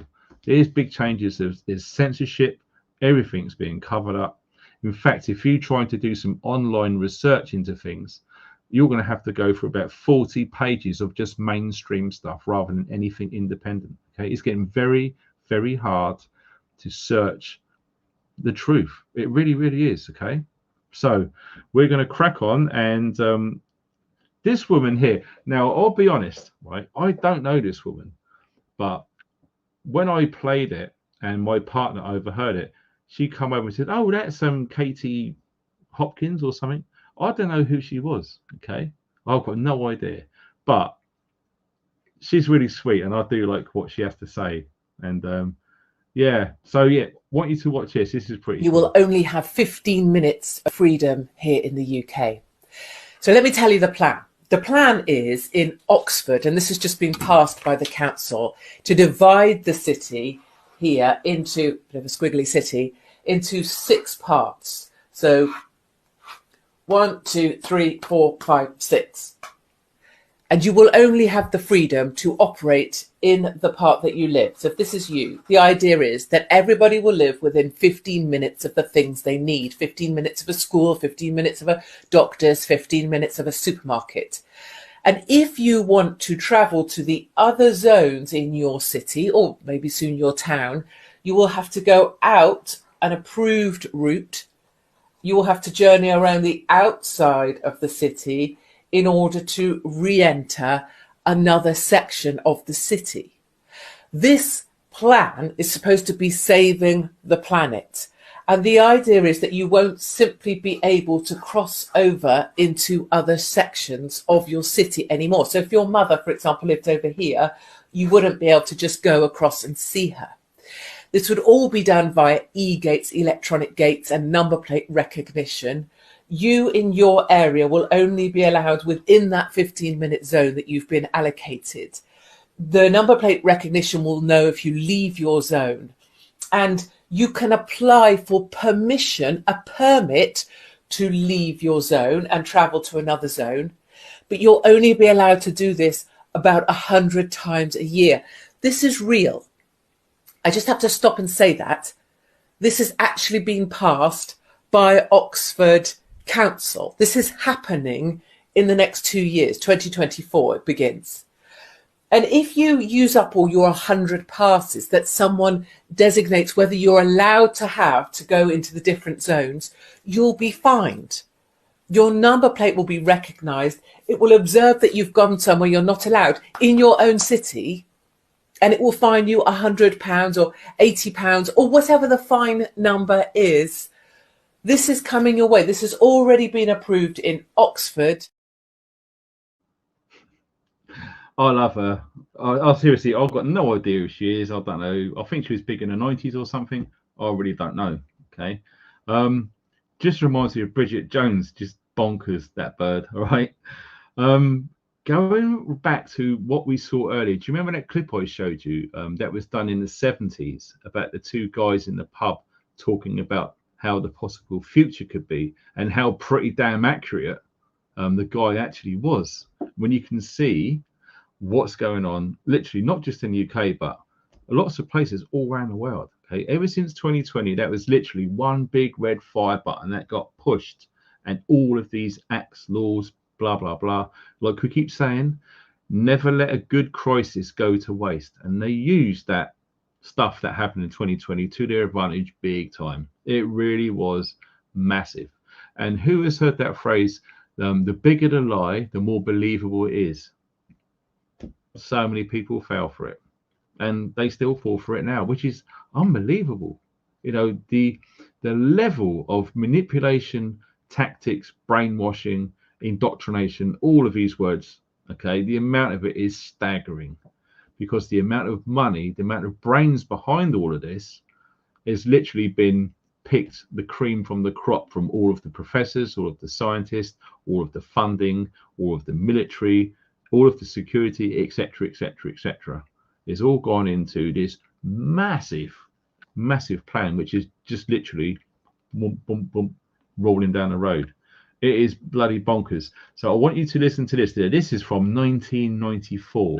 Now I want you to listen carefully to what this guy is saying, okay? And it is really, really uncanny. We must convert at least 50% of the land area of North America to wilderness, off limits to human beings.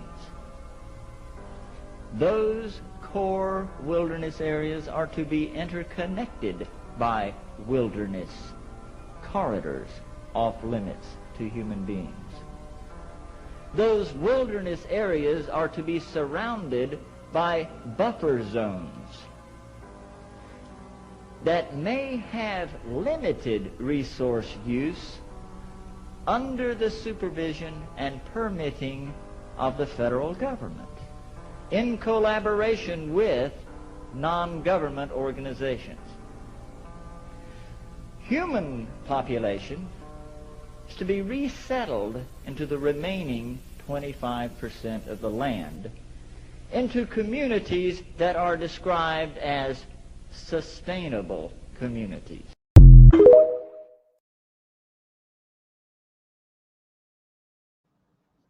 Sinister. Absolutely. Sustainable. It's crazy, isn't it? Like I said, that was 1994. Okay. Man, I wasn't even awake back then. I woke up in 2008. Like I said, there's lots of guys watching this right now who've been awake for a lot longer than me. And they will tell you they have seen the slow changes over a long period of time of how all of this is falling very neatly into place, all on schedule, all at the right time. And anyone who still thinks that everything that's been happening, especially from 2020, is coincidental, whoa, I don't know how you're going to unplug yourself from that. Whoa, seriously, that is a lot to unpack. Now, I'm going to show this. Now, I really like this girl. She is awesome. Now, I want you to listen to what she has to say before we have a little Q&A and a talk about this, okay? I really love her. She's cool. If the LTN low traffic neighbourhoods and 15-minute cities have been thought out, then they've been thought out by people who want to make our lives as hard as possible. In theory, it sounds great. Everything within a 15-minute walk. But what if my friends or my family, the babysitter, the electrician, the plumber, or the window cleaner live in another sector? Tough. They and I will get 100 passes a year, 100 allowances to drive out our sector and into another. It will be enforced by surveillance, number plate recognition. It's madness. It's not China, it's the UK. I guess the bureaucrats haven't been in the shoes of a parent trying to do the school run, then go to the supermarket and then pick up the laundry. It's not an easy thing to do by foot or by bike, even less so in the rain or the cold. After all, we live in the UK, and global warming hasn't kicked in yet. Are they thinking of our safety when it gets dark at 4:30 p.m. in the winter? Because I don't want to walk home alone in the dark because the planters and the barriers block me from driving to and from my favourite restaurant or friend's house in another sector. None of this is democratic. There was no debate. Councils completely ignored consultations. This is a war on mobility and freedom to travel. The conspiracy theorists amongst us said, as we watched the lockdowns and attempts to control our movement, that this would be a power they won't ever give back. All they have done now is change the reasoning. It's to save the planet and to stop pollution, but it has been shown that it only pushes pollution to other areas, which is pretty obvious if you think that people are forced to take the long ways round. It's all based on flawed assumptions and models. It's an attack on ordinary people who already pay extortionate amounts for fuel. This is just another added tax to be able to live their lives and get around. We know we can fight back though and stop this. It's already happened in some cities. It takes awareness, looking at facts. The people of Oxford have taken to the streets in protest, and it's time for people to do the same in other cities before it gets rolled out. I love her. I don't know who she is, but she is awesome, and we need more people to come across as just normal as possible, okay, without all of the razzmatazz and blah, blah, blah. It's just facts. And quite frankly, from what I've been seeing and what I've been hearing, it's a bloody nightmare which is coming down the road. And I just wish more people knew what was going on. So we really need everyone here to help each other and just to spread what they can. Okay, if you've got a YouTube channel and you've got a voice, just help. Okay, any way that you can help others, especially with what's coming on, it's nuts. Because let me tell you this, if not enough people get this message out there, it could be game over. And once this digital ID comes in, once the CBDC comes in, once all of this 5G networks in place, once these smart cities are here, that's it. That's game over. There ain't no way you're getting out of that. No way, Jose. Okay? Ain't going to happen. So, yes, this is very real. This isn't no fantasy. This is real, guys. This is real. It's not BS. Okay? This is real. Like, if any of you guys are kids, any of you dads and mums out there, okay, just imagine, you know, my kid's 5, right? Just imagine what world is going to be in when he's like 15, 20 years old. What world do you think that's going to be if we don't do nothing about this?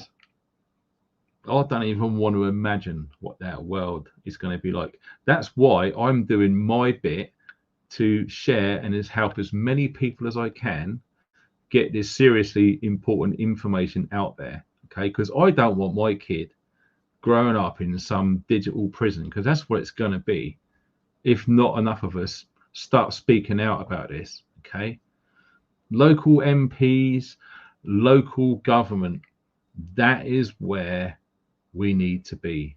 Okay, you can forget going outside Parliament and Westminster. That's all been done before. Nothing's really changed.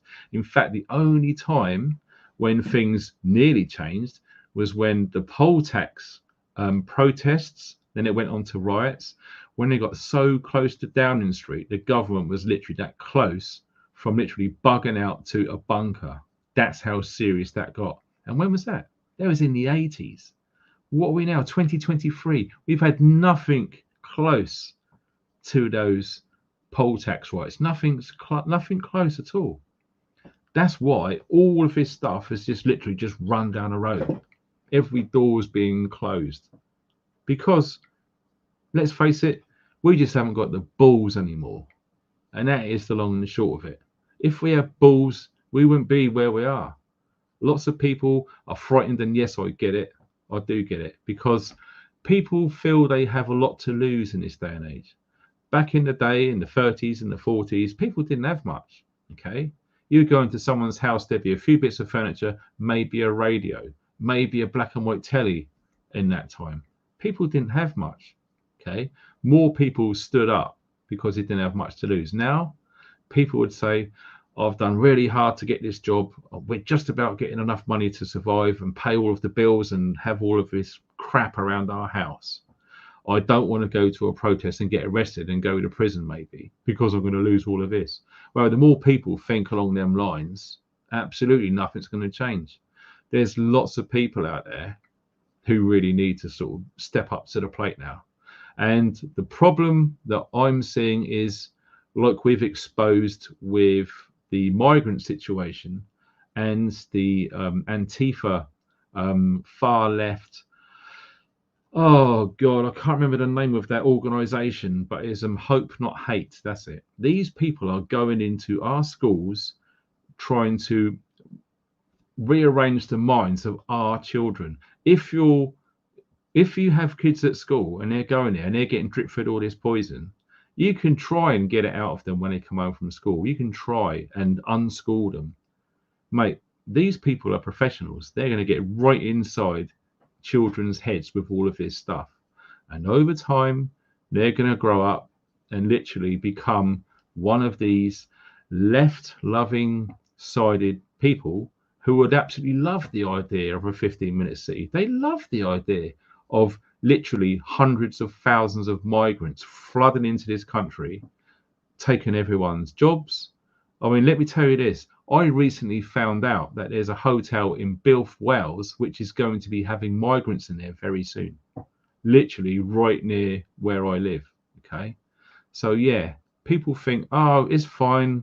It's only going to be the cities. No, these migrants are going everywhere. Okay. And let me tell you this, when these migrant folks are in little towns and stuff, yes, there's going to be violence with pubs and stuff, but kids, little girls come walking home from school and stuff, going out in the evening in the summer months. Maybe as they get a bit older, they might not wear so much. Do you know what I mean? You can foresee a lot of problems, and that's just one small instance. There's so much going on. And like I say, they're targeting children at schools. That is, I mean, we took it upon ourselves to not send our child to school right from before he was born. Not a chance. Because we know how corrupt the system is. We know how bad the state is. And we know from speaking to teachers who have resigned because it's getting so bad in schools here in the UK. Loads of people are pulling their kids out of school. If you don't believe me, check it out. It's insane the amount of kids that are being pulled out of schools because they've come home and they said, you got a 6-year-old and they're talking about sex education and stuff, and they're having cross-dressers turn up at schools. If you want your kid to be drowned in all of that BS, fine, it's cool. But that's where they're getting the wins. They're targeting our children. They're growing up and they're literally turning against us. Who saw the film 1984? Okay, all of the kids become spies and snitches. That's how it's going to be. I'm telling you now. If you don't believe me, fast forward in 10 years, tell me I'm full of BS. But that's coming down the road.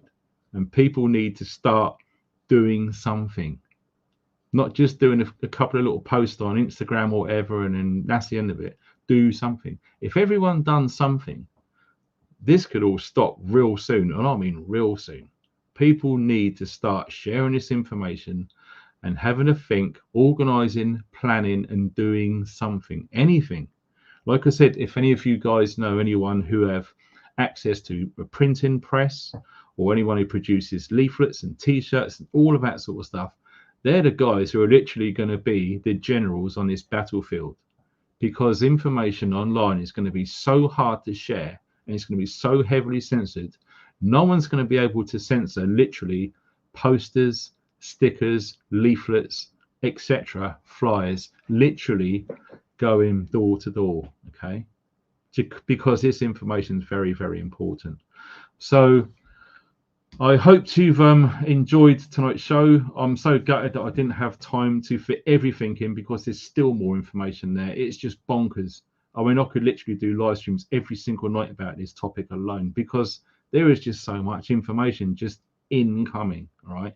But I promise you this, I will do that short video based on the research which is going on in our community around the UK, really seriously doing deep dives And I'm not just talking about sniffing around the rabbit hole entrance. I'm talking deep dives. This guy is fully prepared to spend 2 years every day, mostly of his life, to actually find out how deep this 15-minute city BS is going. And I'm in contact with these guys, and more are emailing me, okay, like you wouldn't believe. Yes, it's absolutely bonkers. So yes, I did have, whilst one of those was playing, I did promise that if I do have anyone donate, they're literally going to be shouted out for sure. This was from someone called Colin, who donated to me on PayPal. Thank you very much for that indeed, Colin. It seriously helps, brother. It really, really does. And I seriously apologize for just not keeping an eye on the chat, because as you can appreciate, this presentation is taken ages to put together, ages to monitor, and it's just been insane. So yes, donations are awesome. They really are. And London Cabbie 101. Now let me see. There was someone I watched earlier who I've recently found on YouTube. Oh, I can't put his name up on there because it's a sticker, not a chat. Yeah, it was someone called Gabby Cabby.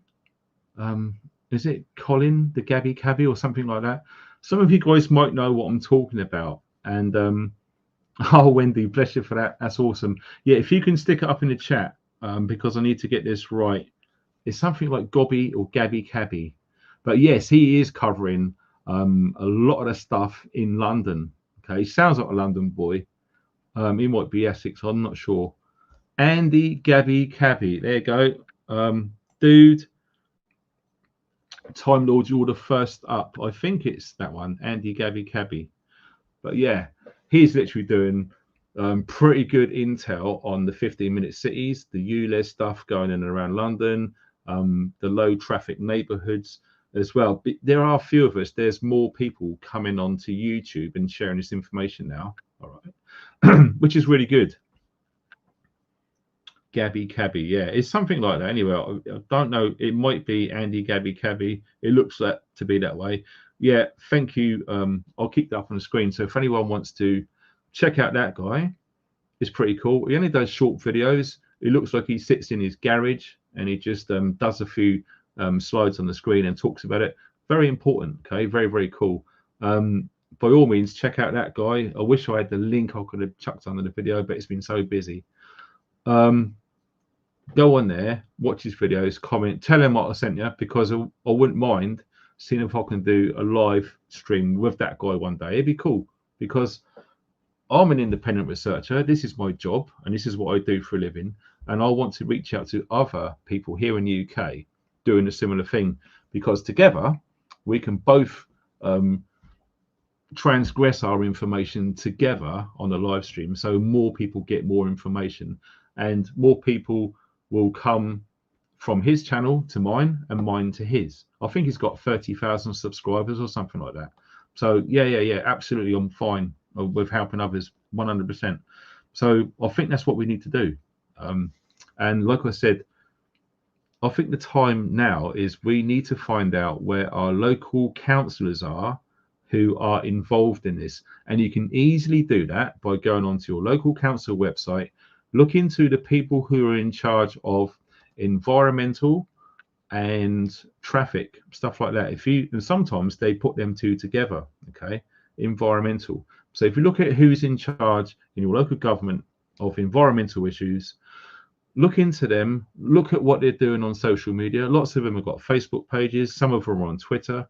So yeah, do a bit of looking into your local councillors who are involved in the environment. Do some research on them, okay? Some of these guys, they don't think anyone's going to be looking into them. More for them, because now the time has come for them to be exposed, and the information needs to be put out there so people can literally go to their homes and say to them, we've had enough of this. And literally, let me tell you this, when people turn up on them people's doorsteps, it's really, really going to hit home that they're making a big mistake. okay? Because they just think no one's ever going to come up to their front door. No one's ever going to find out where they live. It's very, very easy to find out where people live. It really, really is. You can go to the council website. You can see who they look like, okay? You can look at what they're doing on social media. They're going to be at a certain part of the local area doing a talk or a committee or a grand opening or whatever.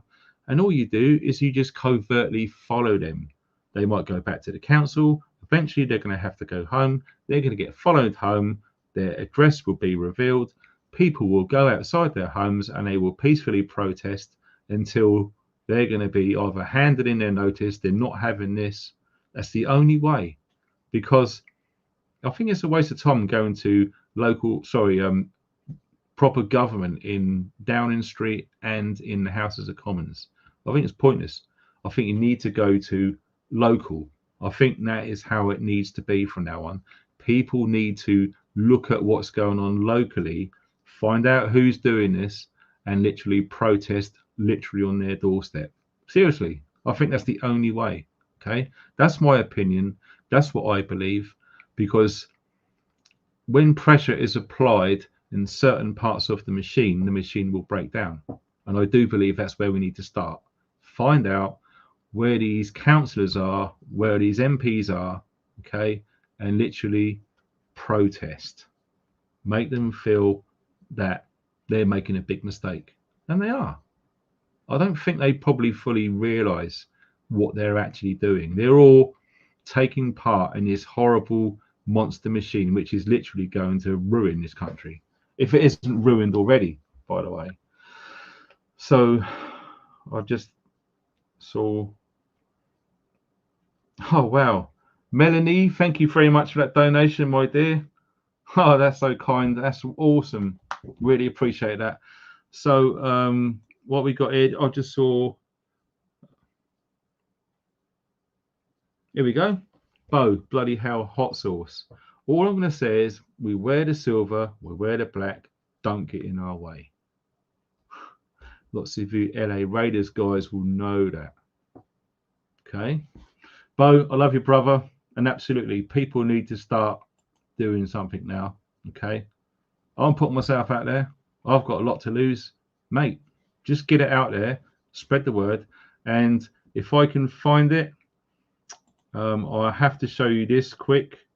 This is actually going on tomorrow in Canterbury, just before midday. If you can see, 11:50 tomorrow. So if any of you are near Canterbury, in Canterbury, or even planning to visit there just to do some shopping, okay, please turn up and support that protest. Okay, it really will make a difference. And when we start seeing lots of people go to these events, it's literally going to spread like wildfire. I can see it coming. I really can see it coming. So please take a screenshot of that screen now. You've got a few seconds left if you want to do so, because all the information you need is right there on the screen. Okay. Very, very important that we get as many people as possible go to these. All right. Now, to some of you people out there thinking, well, what's Funky going to do? Well, there are going to be some 15-minute protests in Wales. I'm pretty sure of it. And when I find out where they're going to be, I'm going to be going along as well. Okay. Just to sort of put myself out there as well, because when I was back in the military all them years ago, you know, we had good officers back then, and officers were always taught to lead by example. And that's what I intend to do. So don't think I'm just going to sit out here and just say stuff and not do anything. I will be going myself. Okay. 100% guarantee it. Stone cold fact. All right. These 15-minute cities, they are going to destroy lives like you would not believe. It's not fear porn. All right. I always think at least 2 years ahead, minimum. Okay. Lots of people just haven't got that. I don't know why. It's just who I am. And I can see this coming. I can see it coming. I really can. Some of you people, no, just get this somewhere out of the way and then one step at a time. 2 years, I'm always thinking ahead, always have done. And yeah, a one eye in the future, as a cockroach used to say. And it's exactly how it is. I can see it coming. So the more people that we get to these protests, the more people to say, no way, I do not want to take part in this stupid, ludicrous 15-minute scheme. No way. Who would want to live in that? Really? You're only allowed 100 visits a year. That's 2 a week. Like the guy said, you got to go to work 5 times a week and you just happen to work outside of your zone. What are you going to do? There's no way they can have all of these little 15-minute neighborhoods. They're going to have to knock down every building and start from scratch. It is just ridiculous. But they really think they're going to do it. And it all comes back down to one man who we love to hate. Okay. Now, if I can find it, I'll put it up on the screen. It's a banner, that's why. Check that out there. If you like to read and repeat that, let it sink in. Resetting the world isn't something you can pull off just by pushing a button. It requires a series of well-designed global crises. Klaus Schwab, World Economic Forum. Well-designed global crises. If you can't see it by now, you probably never will, but you need to start waking up right now. Because, yeah, these 15-minute cities are truly horrific, all right? Not mincing my words, not spreading fear porn. I just want as many people as possible to get on board and say no. In fact, like I said, who was informed about this? Did you get a letter through the door from your council? Oh, we've been looking into this idea and we wanted to put it to the residents to see what they thought. By the way, it entails this, and this. That never happened, okay? What sort of democracy is that? Our grandfathers and great-grandfathers fought and died to preserve some sort of democracy for this country. What do you think they're going to feel if they was around now seeing all this? They'll be thinking, why aren't you rioting? Why aren't you protesting? What are you doing? Sending little memes on bloody Facebook and job done. No way, sir. Get out there, get boots on the ground and do something. We all need to do our part, and I'm going to be doing my part as well. I don't think I won't. So I think that is going to be a wrap for this evening. Thank you very much for everyone who has taken part. Seriously appreciate it. Everyone who's taken their time out of a Friday evening to be here, and also you guys watching the replay who couldn't make this live. It's really, really cool to see you comment under the video. And like I said, yeah, the donations, that's important, but what I wanted to do was to chuck that on there, the email. Okay, if you feel you need to email me based on what you're seeing where you are regarding these 15-minute cities, anything to do with 15-minute cities, please send me an email if you can. If you think it's going to help and you think it's got some weight or value, absolutely. I mean, lots of people send me links to videos, which are fine, but I'd rather have someone's own analysis based on what they're seeing, true intel.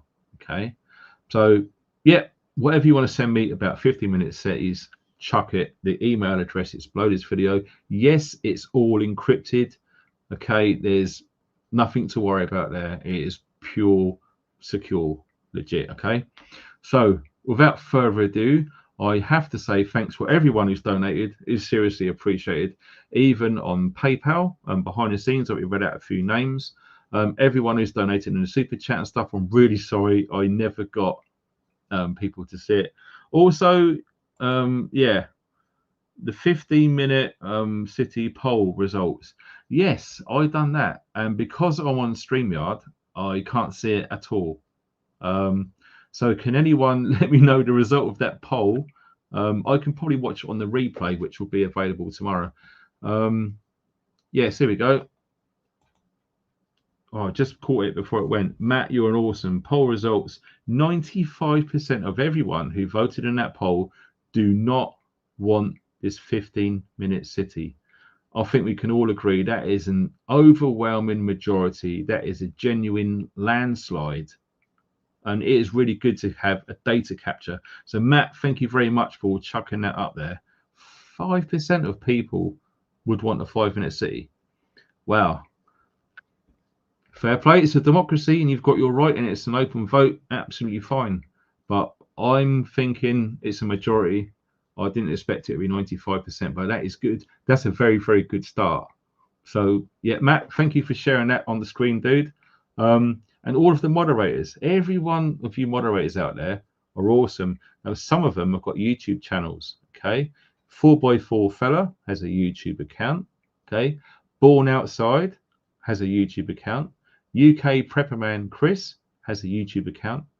And there might be a few others, but I can't think off the top of my head. So I apologize if I've left any of you guys out. So yes, moderators, you guys rock. You're awesome. And of course, everyone who's taking part in the live chat, and indeed everyone watching the replay, commented under the video. You guys keep one eye on the future. It's going to be here closer than you think. We'll see you next week with loads more new videos. Make sure you're subscribed and hit that notification bell. And please hit the thumbs up, because that makes this video go to more people, and it's important. Love you all. Take care, guys. Stay funky.